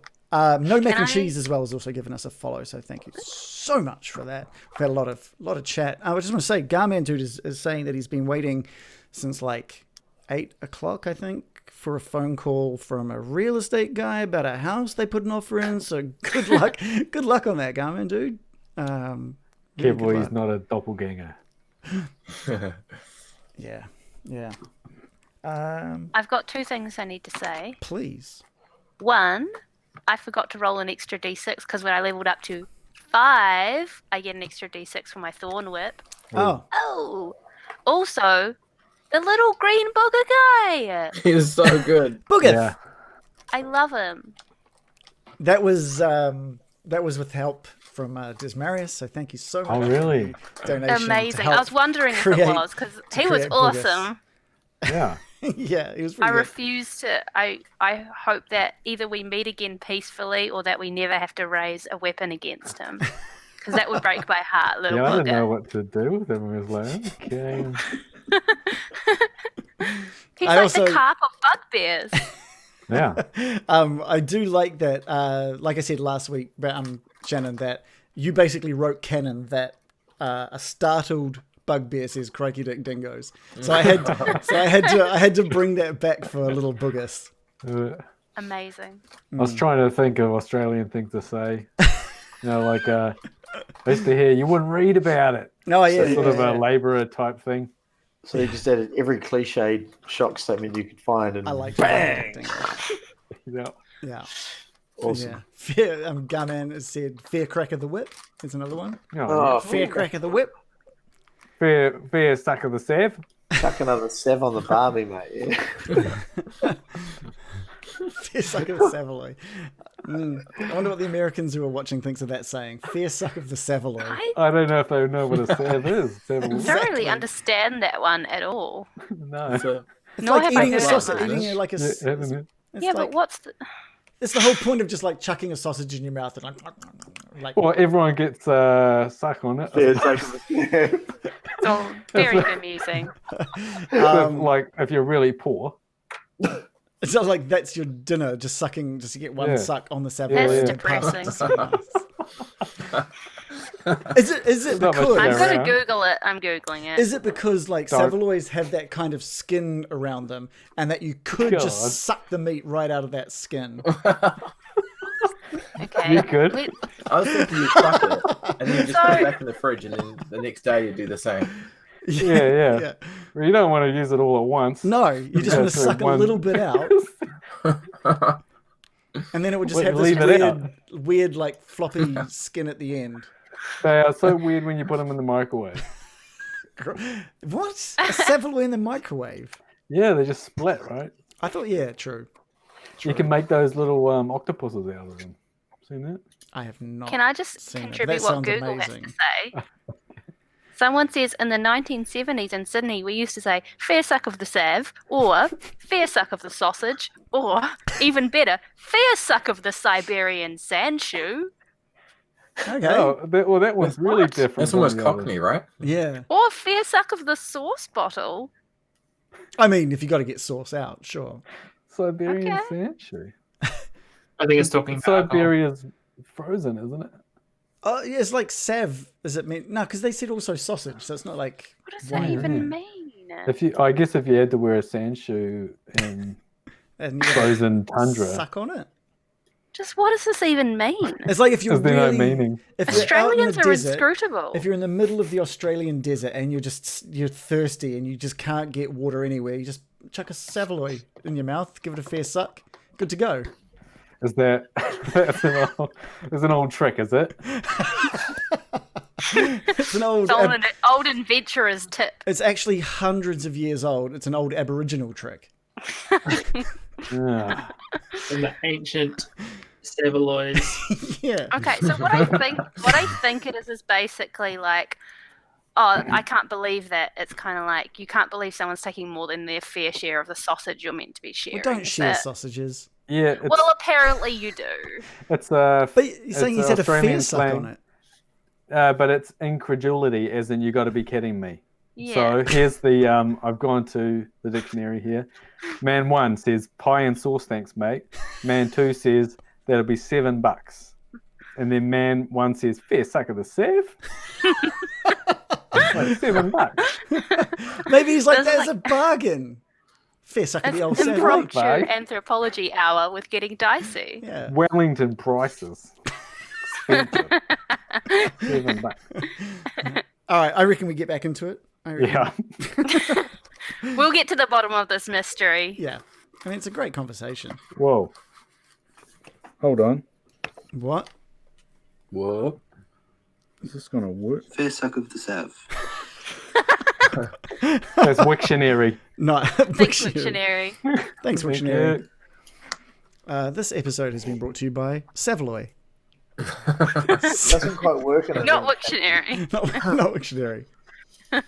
Just any Savaloy. Just any single Savaloy No has brand. been sponsoring this one. Okay, we are back in the Wave Echo Cave. This room seems pretty empty, save for the 100 people that are currently standing inside of it with Nandro. And again, there is still that every few minutes, just that rhythmic of a wave crashing somewhere. It's only been 1 minute. Yeah, true, sorry. Actually, you're right. It hasn't been 2 minutes since the last one. Nah. It'll be around fairly soon.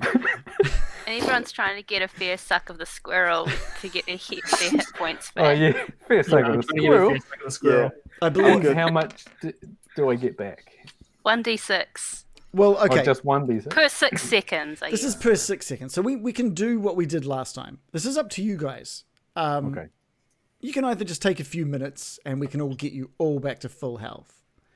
Or you can maybe take a short rest, or you can take a long rest. It's up to you guys. You're in a spot where, I don't know.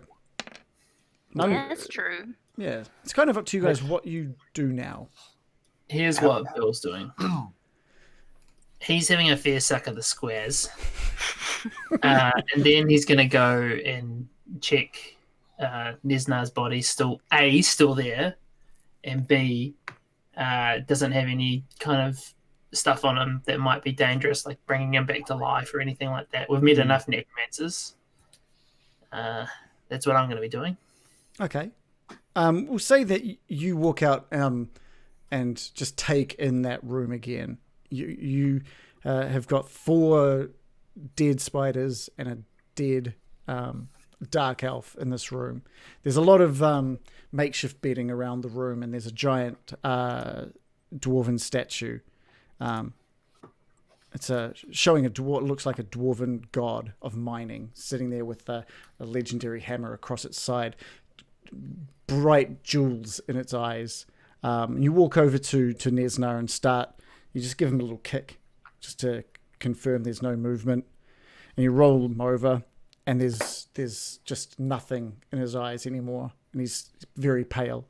And you start going through his stuff, and the first thing you find is just a key. And it looks like it possibly matches the lock that was on the door that for some unknown reason was unlocked at the time, and not because the DM forgot.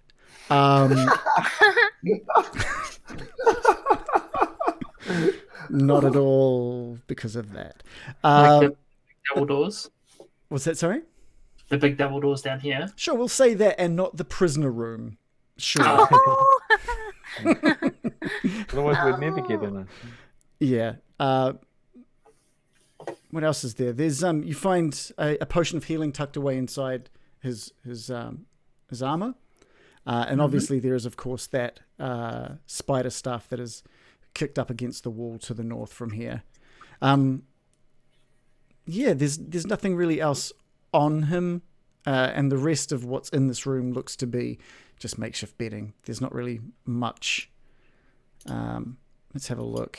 Oh, actually, no. There's maybe one bag that you open up as you walk around checking some of these belongings, and you find a bag of what looks like maybe 250 gold pieces. There's 9 small gemstones, and then like this beautifully made dwarven ale mug as well that looks it's the metal. It looks to be made of maybe electrum or something. It looks beautiful. It looks absolutely beautifully. It's all been polished as well, so it looks brand new. But it clearly has some age to it, despite how it's been formed. I guess sort of dictates its age. And a bouquet of Sevaloys. And that's in the bag to the north. What about like what he's wearing and stuff? Looks pretty. It looks pretty stock standard, to be honest. I can give you a full description if you want, but it is, I think. Yeah, I thought he was wearing black leather. Yeah, he's wearing black leather armor. The other guy was like wearing black leather, except for a hole for his face. It's very gimpy. I can see if there's anything specific about what he's wearing, but I don't believe so. That's cool. Yeah. And the spider stuff you said? Yeah, there's the stuff that he was using before, which has this ornately carved spider that's made of like a black rock. Is there anything other? Here we go. So the top of the black, it's also a fully black staff. Is there anything else that I can tell you?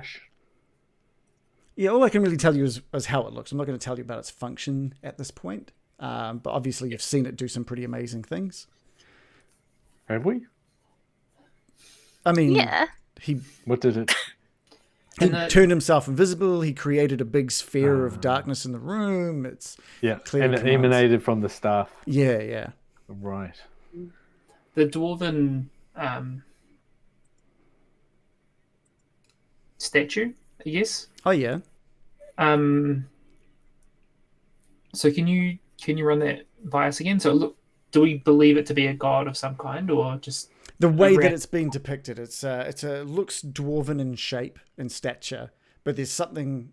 It could just be the angle that you're looking up at it, but it looks way musclier. It's got everything that a dwarf should have, but more pronounced and more beautiful. It's like being beautified. It's been sculpted in a way to really accentuate all of the finest points of a dwarf. Like a dwarven Adonis. Yeah. And it's just got a hammer that looks very, very similar to the one that Sig has by his side. If you want, you can give me a religion check. Do we have a religion check of some sort? Yep. Religion or history? Give me a religion check. It's actually the same for me anyway. Okay, cool. 19. Yeah, perfect. So there's something in the back of the mind that you kind of recognize a story of a god of mining. You didn't realize at first that it was a dwarven god of mining, but now it makes sense. I think it's Dumathion, the dwarven god of mining, is basically etched in stone in front of you.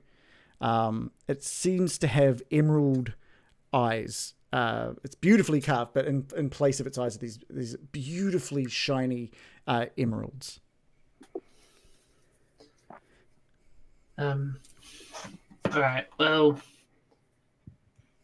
I think Bill's satisfied that he's got that Nizna is no longer a threat. I'm just going to go back to the room. Is American still invisible? Yes. Did you bring the staff? Yeah. Cool. And I'm just going to call out, American!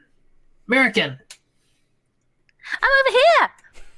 And I'm just going to say, think fast, and toss the the spider staff in the direction that I heard. Yeah. You know, catching him like, I'm always thinking fast, actually. Oh, the workmanship on this is gorgeous. I don't know if I can use it, though. Because I'm a druid. Normally I have Yeah. nature-based things. What is this thing made of? I don't know the rules of being a druid. As long as it's not metal, it's probably fine. Yeah, well, I don't think we're going to need to worry about the details of the stuff yet. So I can take a look and pass some information through as that comes together. I'll just keep a hold of it because I think it's pretty. Okay, Thank perfect. you, Bill. And it does match your aesthetic, the whole spider I'm thing. like, Bill, you understand the look I'm going for right now, and I appreciate that. So does the staff become invisible when she grabs it, or is Yeah, it just that's like a good as question. soon as she grabs it just goes bloop and just disappears into into Mirakin's hands. Handy. Nandro sort of speaks up for a little bit. There hasn't been too many people around other than the Black Spider himself. I think if he's been taken care of, we might be all right for a little bit longer. Okay. It seems to me that we've got a choice here. We can either take Nandro, get the hell out of Dodge, and head back to Phandelver, or we can go after that little Bugbear dude. And Yeah, that reminds me. I talked to the little Bugbear, and he talked about someone called Voltaren or something like that. He's talking about a gauntlet as well. Yeah. Nandro, do you know anything about a gauntlet? I'm sorry, I've got no idea what goes on here. I did hear them saying something outside the door about looking for some kind of gauntlet, but that's all I knew. Yeah. They found it, and they wanted me to tell Voltaren that they'd found it. So that means that there's still some sort of baddie around here. I have to say, I'm not used to a bugbear being so... Is he one of yours? Yeah. Well, no. He's My own like... bugbear. He's Well, we haven't explained it to poor dear Nandro. He's directing that question at Sig, having Sig standing right in front of him. A poignant question, Mr. Nandro. If you see the hat there, that's a bit unusual as well. There's a wizard hidden underneath that fur somewhere. I'm not sure how it works, but he'll pop out soon enough. Hello. Okay, well, I guess I have seen it all, but all right. It's just a look. Yeah, so I mean, what do you guys want to do? You do have your kind of two options there. Bugger off back to Phandelver. Check out what the little Buggus was up to. Or, as Nandro said, you know, he was hoping to get a look at the forge. But, I mean, I'll help you out a little bit with this. Nandro does speak up.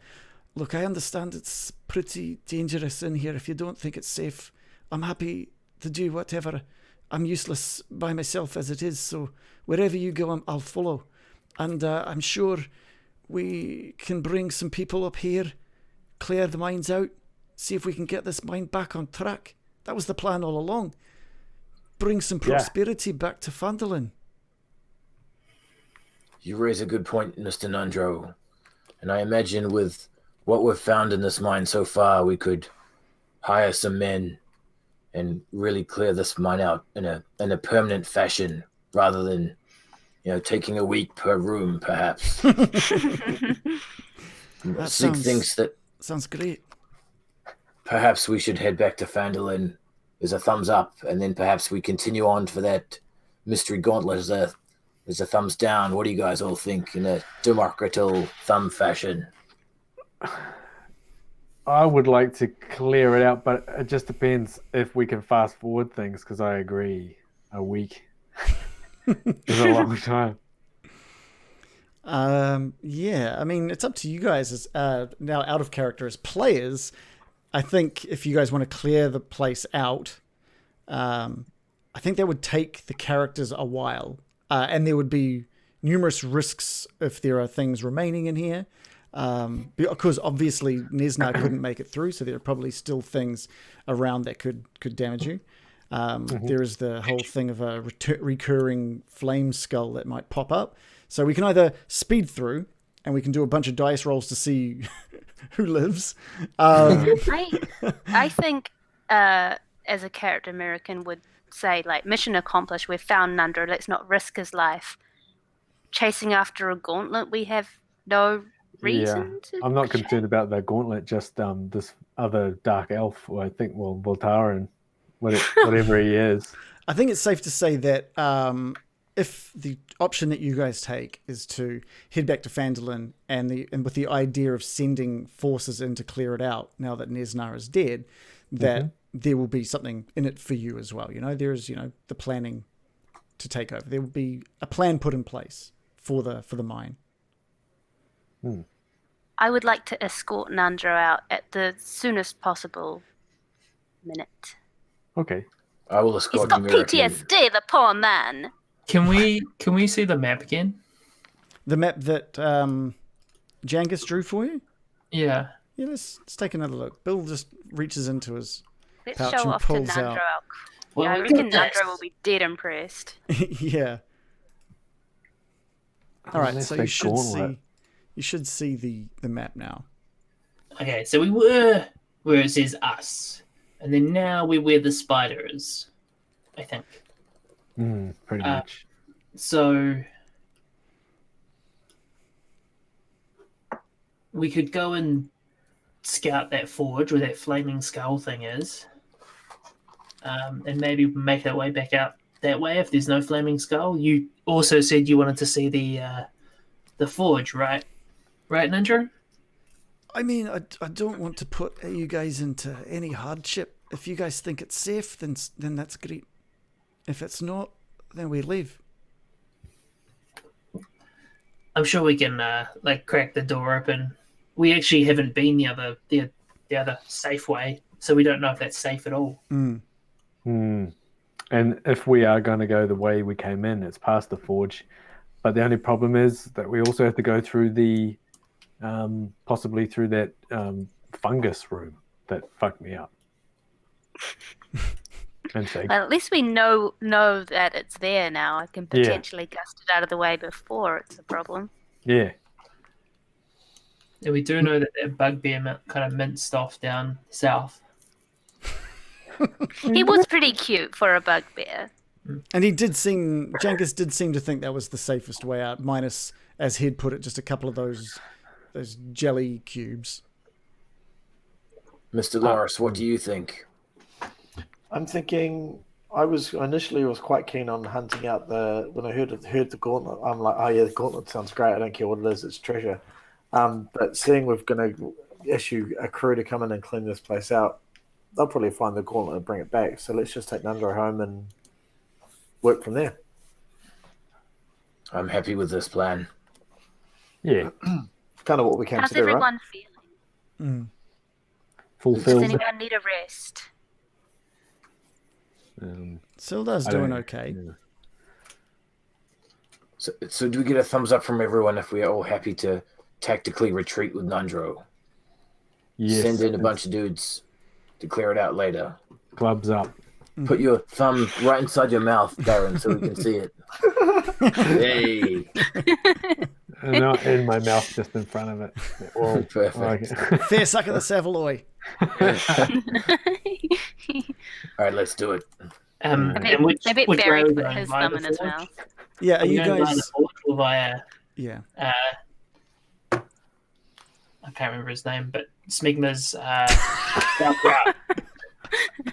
Jangus. Smigma. Was that the big baddie? Smigma? Smigma. No. We're talking about glass stuff. Isn't there? Oh boy. Who's Smigma? I think he's talking about Jangus. Jenkins. Angus. Oh. That's the one. He wants to know if you want to go the way Jangus left or head towards the forge. I don't trust Jangus after he did that little dodgy, when he left. It was super sketchy, eh? Yeah. So let's just Never go back the trusted way we Jangus. came, eh? Agreed. Did you At guys least there's want the green to? skull. Did you guys want to take any sort of rests before you move on, or are you safe in your current states? I'd have to have a long rest for it to do anything. Me So too. a short rest won't do anything for me. I could Okay. get So, some spells forget it. back, but other than that, I'd say we'd press on. Yeah, Sig is happy to press on also. It's only been a minute, so let's rush I mean, for it. I definitely would not give you guys a long rest. It's been about an hour since you woke up. So Yeah. That's your last one hell of a minute. I'm pretty We'll tired. tuck it out. Yeah. No, So just spec- I'd probably allow if you wanted a short rest, we could go a short rest. It's up to you guys. Nah, Nah. let's Boost. go. Okay, let's boost. Okay, great. I'd say if you want, we can move forward. Yeah, on the way out, Yep. well, I'm going to keep my eye out for a skeleton. Just to let Oh you know. yeah, sure. Also have something I want to do. Okay. I'd like to ask Nandro if he'd be okay with having bark skin for a while to protect him in lieu of armor. Oh, that sounds amazing. I've never experienced that before, so sure. Oh, you'll look great. It'll suit you down to a T, I promise you. So Cool. she touches his arm gently, and a bark-like texture spreads all over his body, covering him in a hard shell. Nice. And I'm also going to say, does anyone have some spare weapons in case we need him to defend himself? We don't want him getting hurt at this critical juncture. I'll offer Lightbringer to him if he wants it. Oh, I'm not. How generous. I am not much of a fighter. I'll give it a go, but I'm not. I've never really used one. It's easy. Just smash it. It's good. See this end? Hit people with it. It's not difficult. All right. So are you handing the Lightbringer over to him? Yeah, I'll give him Lightbringer and say it's just like a hammer. You Smash things with it. You hand it to him, and as you hand it to him, the light on the end of the mace goes out, and he's just looking it over. The craftsmanship is amazing. And he gives it like a couple of practice swings, and it just looks terrible. He's clearly never swung anything like this in his life. Oh, it's a bit heavy, but I'll see what I can do. Sig walks up to the embarrassing Nandro and takes Lightbringer and hands him his dagger +1, and then gives Lightbringer back to Loris. Mr. Loris, I think your arms are required for such a weapon. Okay. And again, he takes that dagger from Sig, and he just kind of stabs randomly out into the air in front of him. And he's like, "Is it like this?" We'll talk on the way through, Mr. Nandro. I think I should make you guys well aware of the fact that Nandro is, by all means, a level 1 character. Mm-hmm. Okay? And everything that entails. Tops. Yeah. Bill. I'm frankly surprised he's level 1. I've got 2 things. Mm-hmm. So the first thing is checking this doppelganger to see if he's got anything useful on him. Sure. Sorry, I need to just take a quick look. Don't really understand the doppelgangers. Am I able to do any kind of like history or like lore arcana check or something? I just really don't understand a thing about them. He doesn't seem to be carrying anything at all. In fact, he's at a point where all of his clothing, everything that he was wearing as a dark elf, has just melded back into the skin on him or the clay on him. There's nowhere anything could be stored. Nowhere. Not a butthole to be seen. No shelf. Whoa. I think American Shelf. question. Oh, sorry, American? Yeah, my question was just, am I able to do any kind of lore or arcana or history check? Because I just want to understand what we dealt with. I don't know what we saw. All I know it was horrifying. Give me a history check, and that will decide how much you've heard about doppelgangers before.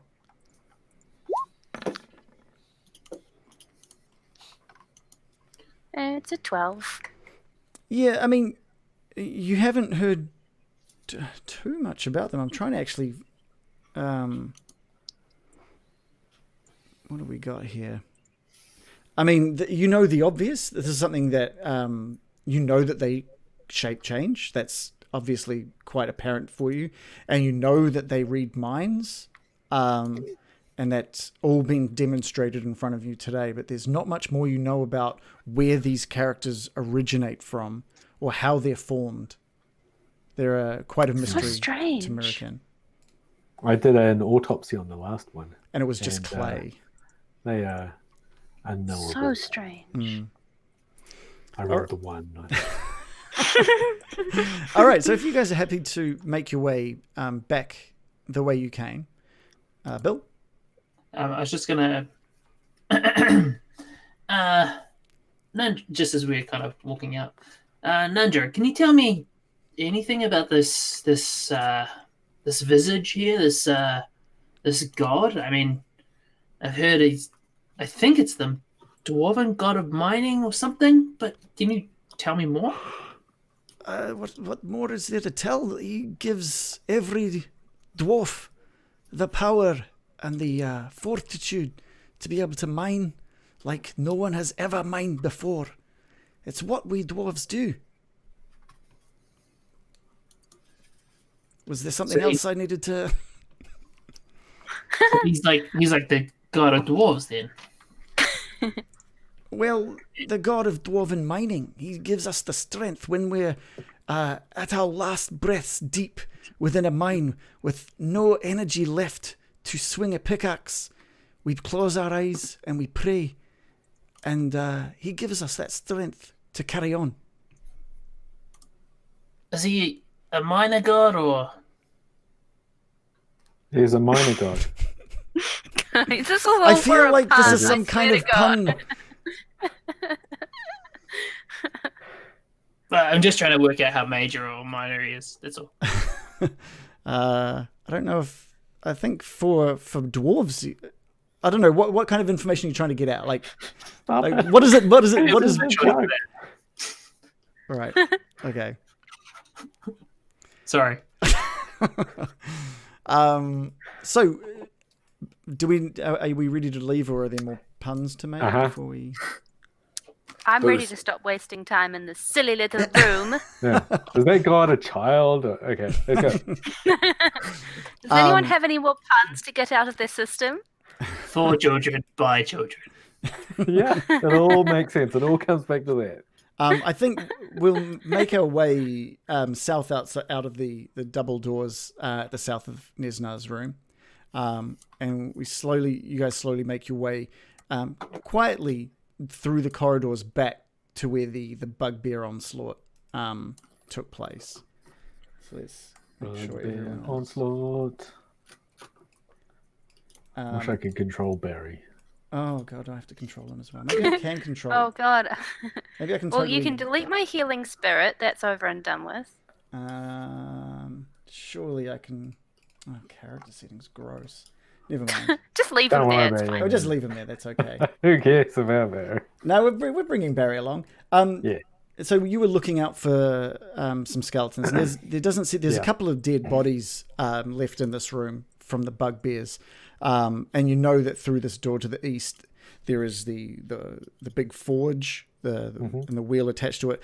And there's also just a bunch of dead bodies left on the ground. Some of those being skeletons. Okay. Yeah. Well, if I spot a skeleton, I will stand next to it. Yeah, I think by this point, Murikin, you notice that you're starting to come back into existence. You're no longer invisible. And you sort of just slowly fade back into being. Sig and Loris. Sig, you notice the dagger by your side, the glow from that dagger has dissipated now. And Loris, your axe too. The greenish glow from the forge has dissipated. Oh, that's sad. Yeah. So you might want to remove the +1 statuses from both your axe and your dagger. Plus none. It's +none now. But we're plus Nandro. But Yeah. you have no idea how much work that takes to remove that +1. And it has to be done. Nandro has just seen. Will you guys stop rolling? What are you guys doing? Nandro, as you guys enter this room, Nandro just takes in just the absolute, like he's already seen the absolute devastation you did to the spiders and Nesna, and he sees the absolute devastation in this room of all the bugbears. He says, "My brother was right. You guys are amazing. I can't believe you've managed to do what you've done." I hope you're not blaming us for this.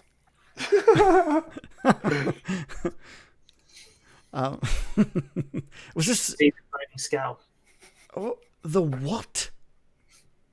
The flaming skull. Well, I hope we don't see it.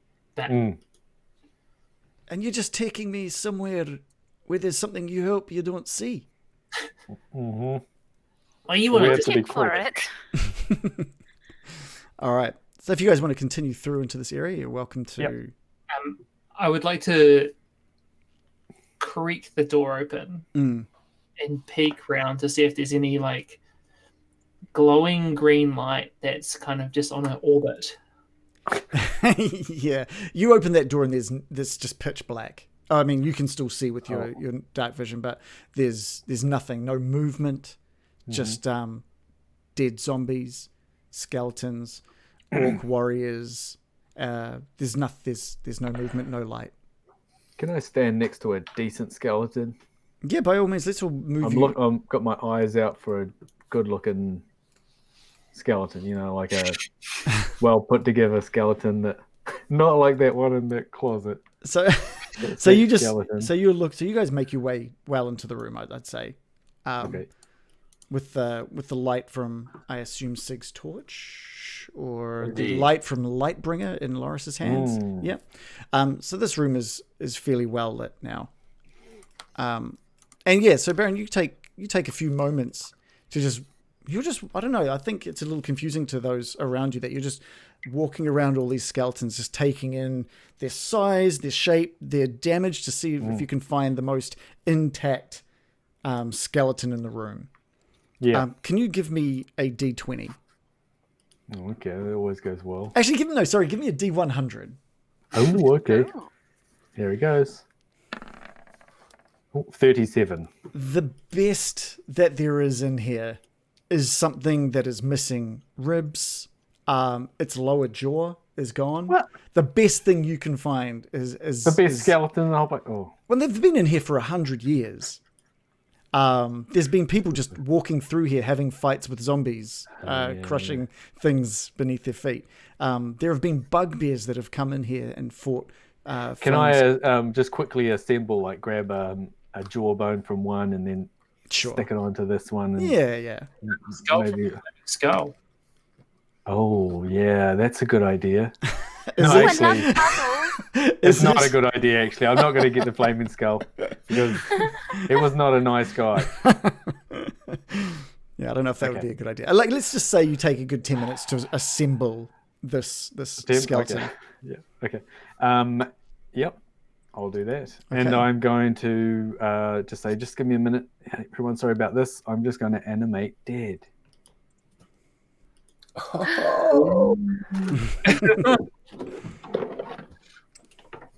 That's All all. right. Okay, that's it. Amazing. So cool. Right, Gavin. Gavin, come back to the living. And what is? God damn it! Do I have to make another? I have to make another overlay now. This is amazing. You're a good boy. Welcome back. Have a seat. Okay. And you can just look over at Barry, who's just looking at you. Yeah. Barry, you always wanted a little brother. Barry. Yeah. You're gonna have to look after Gavin.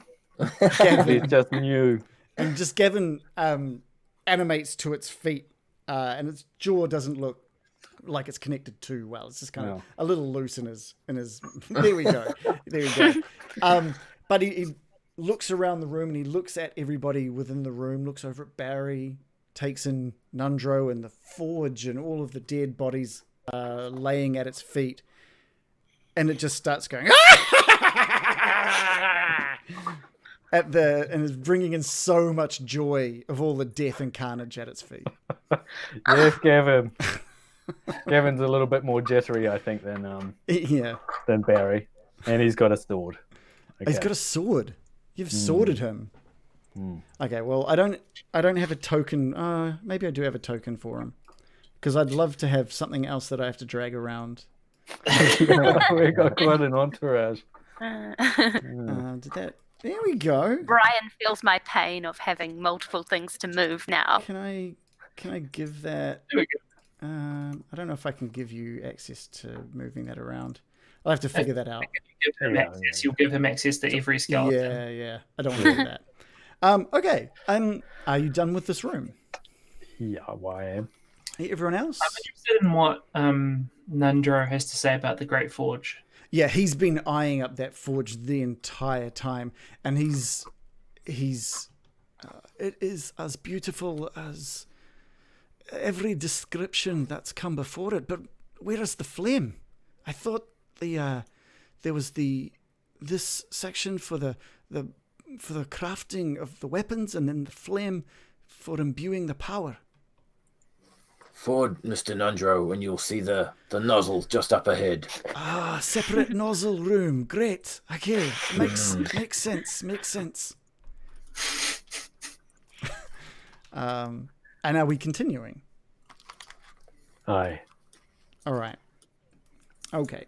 I'm just going to clump all of these these characters together. What order are you guys making your way through this corridor? I'll be in the middle. I'll be at the back. Sig and Loris obviously leading, so yeah, we're good. Okay. That sounds good. I think the entourage just hanging out at the back. Sig, Loris, what you guys see as you near this room is that the doors are open. You know that you left those closed before. The green light is flickering out from. Sorry, I've made that token a little too big. Sorry. Some green light is flickering out from this room, but there is a shadow. There's a silhouette of a very. It's a known form. This is a form that you've seen many times before, and he's standing in front of this forge. You can't see too much of the detail of him, and he seems to have his back to you, but he calls out as he hears you nearing. He says, "You hunted me out when I had no weapon. You tackled me to the ground and drove a dagger into my head. I was defenseless. I was weaponless, and it bothered you not. In my dying moments, he came to me, the mighty one, the god of all goblins, came to me, Billy. He said that there were beings from another realm rooting for me, that I had to complete my task, and he gave me the strength to hunt you down. Every time you defeated Billy, like I was a pest, my very being a pest to you. It is with this that I call upon the Mighty One once again to give me the power I need to end this." What the fuck? And he lowers his head and he closes his eyes, and his form starts to change in front of you. His skin starts to darken. And his mass goes from his normal goblin size to a good 11 foot tall. His skin is darkened and he opens his eyes with just flames in his eyes. With this strength! And he pulls one hand out in front of him, and this darkened axe just starts forming in his right hand. With this power of the Mighty One! And the axe starts dripping blood as it forms solidly in his hand. With this power, I am a pest no more! And we'll end it there for the night. Oh.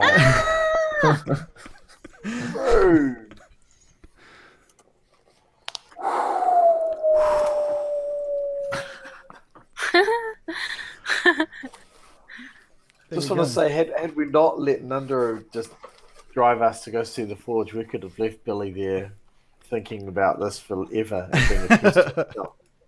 Oh, I'm sure the DM would have had him pop up wherever we went.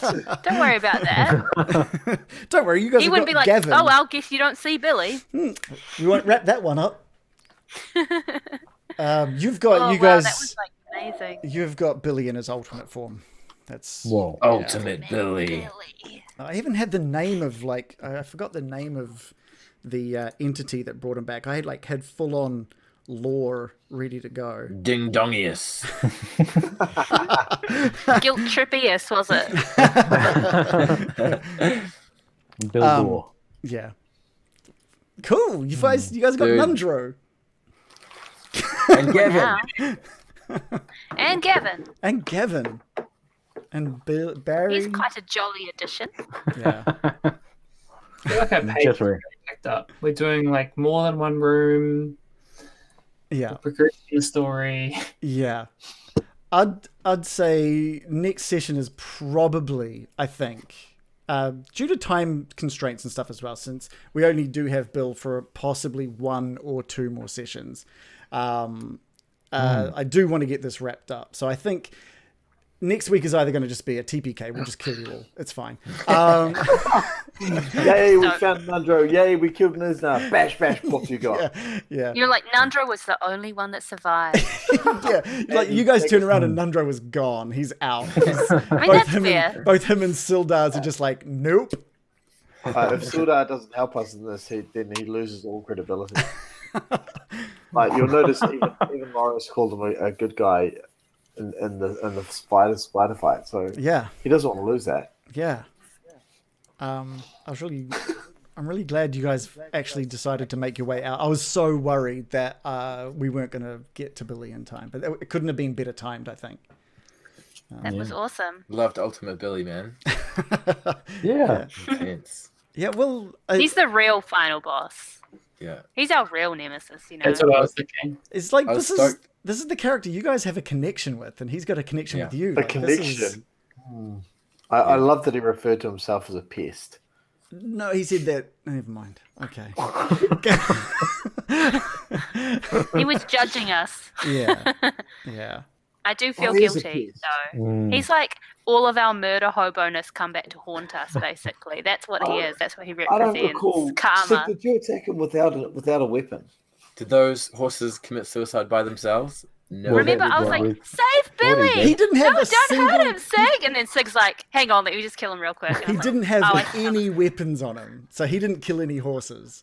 He didn't. Oh, he Goblins didn't did. have any weapons on him at the time we met him. Those horses had been dead for a Yeah. little while. He, Goblins Plus, he was lie. selling maybe, tickets. Maybe. He He got- was Goblins selling lie. tickets to the Goblins. tour and like I felt. I shafting remember it. people. Remember it like it's yesterday. Him going, "Don't hurt Billy Goblin! Yeah. Don't hurt Billy Goblin!" I was like, "Don't hurt Billy Goblin!" Yeah, look what you I guys guess have they're gonna done really to hurt Billy Billy. Goblin now. You guys There are have. two kinds of evil. Yeah. The kind of people who do evil things, and the kind of people who tag along while letting others do And evil. letting it happen. Oh. Yeah. And sometimes. Yeah, I'm guilty. Yeah. Some are just some are created by the actions of others. Yeah. I would say, like, I definitely have, like, tagged along with violent actions just so I don't disrupt the game. Yeah. Now I do. I wasn't gonna say anything, but I might as well say it now because people are probably already like turned off since we've stopped playing. But next session, because we don't have that Billy spawn anymore, and he has mentioned that there are others from another realm that have been cheering him on. There will be an ability to help keep Billy's HP up via cheers, via cheering next week.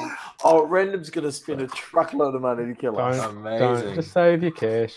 Yeah, don't do it. Just think responsibly. Don't even worry about it. Shit. Wow. Yeah, Impressive, I've got some cool plans. I've got some very cool plans for next week. Some final plans, dude. Yeah, I mean, yeah, this is cool. I'm glad. Like, I'm glad that at certain points along this journey, you guys have hated every time Billy spawns because he's just been something that has slowing it down, been a real nuisance in certain aspects, and that has just created the enemy that you've got standing in front of you. Yeah, beautiful, man. Yeah. He's always funny though. He's always got that voice. Yeah, he's our favourite comic relief. Yeah. He won't like hearing that. Always comic relief. Yeah. I'll just be like, Billy, you make me laugh so. Jar Jar Billy. Oh, he just dies of sadness in front of you all. His opening line was, "You thought." No. Billy was hiding in a bush the entire time that encounter was happening, and then ran, weaponless. Oh no! No, I mean this time. Oh, this time. Oh, right. Is this like partly sort of like your DM vengeance, like taking it out on the players for every diplomatic situation we ruined, every NPC that begged for us to be kind to them, who one of us just like stabbed or just like was your rude Ed. to? I wasn't, but I'll make a note of that, I guess. Yeah. No, this is just Billy's story. This is his moment. This whole campaign was Billy's story. We're all just NPCs. Yeah. I was really hinting at like a short rest or something before. You're like, you sure? Yeah. Cool. Don't worry, I don't have any cool spell slots left. You're on your own, guys. I don't know. I might have a few in the bag, but Sorry, the only thing I don't have is rage. I'm full health, full everything else. Right. The last few battles I haven't been touched, so I'm just like, okay. Oh, that's cool. You will be this time. Great time to be cocky, man. Perfect So put it time. on. Every time. Smash this giant dude. He's carrying a giant black blood dripping battle axe. I'm gutted my invisibility ran out. What poor timing. Yeah. Do you think that we could run faster than Billy? I could. In fact, I don't need to run faster than Billy. I just need to run faster than the slowest one of you, which is all of you. That is very true. I can dash at 80. That would be a real plot twist. You turn from hero Loris to just coward runs away real for us all to get slaughtered. That would be so good. Yeah. Well, I mean, my normal response would be, well, yeah, he's got a bloody axe. I was like, well, so do I, because I haven't cleaned my axe. Mine's bloody and stained. It's just his is black. constantly dripping blood, and you don't know where that blood is coming from. It is creating blood. That's pretty cool. I want that axe. Chocolate fountain. It's very similar. Very similar. Or we could make some blood pudding. Oh. Yeah. Just scoop it up off the ground. Big thank you to Occult Mast for giving us a follow. I think he's just showing up, and we've just finished. We're just chatting about the session. So sorry that you've come a little late. Unfortunately, it was a really good session, actually, really good. I think you guys did good against the Doppelganger and the spiders. Yeah, that was cool. And it was cool to finally have Nandro introduce himself and have a chat to you guys. That's really cool. I never thought he would be a doppelganger, that guy. Yeah? Yeah. I did not expect that. Me neither. I loved his voice the most, though. Yeah. Man, like that role, South African. my very poor South African accent. African. Yeah. When I first heard it, it Good. turned out it sounded Scouser, and then it turned to South African. I'm like, whoa, that changed quick. Yeah. But it was they were arguing about it in the chat. They're like, what the fuck's that? I'm like, Right. It's a Kiwi doing a very bad South African accent. I thought it was a good. Oh, yeah, I loved it. Not an man. easy one to do. No, it's not. Yeah, so I liked that you guys get to see another doppelganger. That was fun. I thought, American, your role of intimidation was fantastic. Yeah. That was crucial. so good. That completely changed where that encounter was going to go. That was cool. Yeah. I'd never expect it to work because I've got -1 charisma and I always seem to roll like a 3.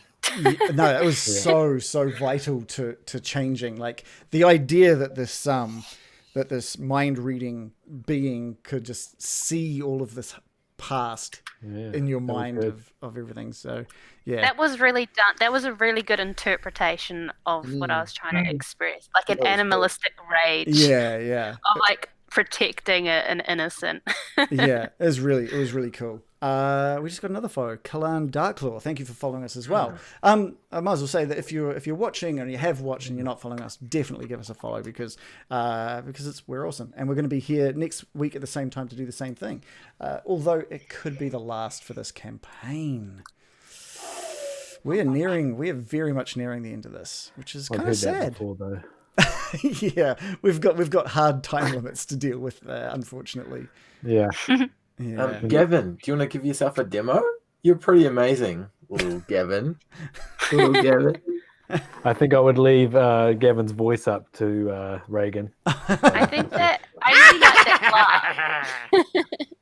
Yeah. Can we also get some augmentation with that with some xylophone as well? I For the- totally combo? deleted the app because it was a piece of shit. Oh, the xylophone. Is that an app? The Yeah, it was an xylophone app. Yeah. Oh my gosh, he could use his own ribs as like the xylophone beat for Barry to dance to. I mean, that is amazing. That is a fantastic idea. Spirit Channels, thanks for giving us a follow. I noticed you were in here earlier today as well. So thank you so much for your support tonight and watching us and taking everything in because it's been a really cool session. A big lead up to a big moment. I'm looking forward to next week. I was so impressed we didn't get dick jokes in the middle of his monologue. I was like, yeah. I was really impressed that you guys just shut the fuck up and didn't have any sort of didn't have any like giggles popping in and some little one-liners popping in. For which one? For who? For Billy at the end there. Oh, Billy's. yeah. You guys let it be serious. It was great. Like, We Billy did starts- say like he was having someone, like people were rooting for him and stuff. And Yeah. I was like, no, I'm not. I got to put the mic off. I just half expected to hear Sid go, Billy, smash! And like, I was partly waiting for that, especially when I said that he had his back to you guys. I was like, yeah, like, I was expecting just John to be like, little hand up. Can I run in and stab him with my rapier? No, John, I'm monologuing, damn it. I throw a sheet on him. That's something Shannon would say. Yeah. Can I give him a wedgie? Get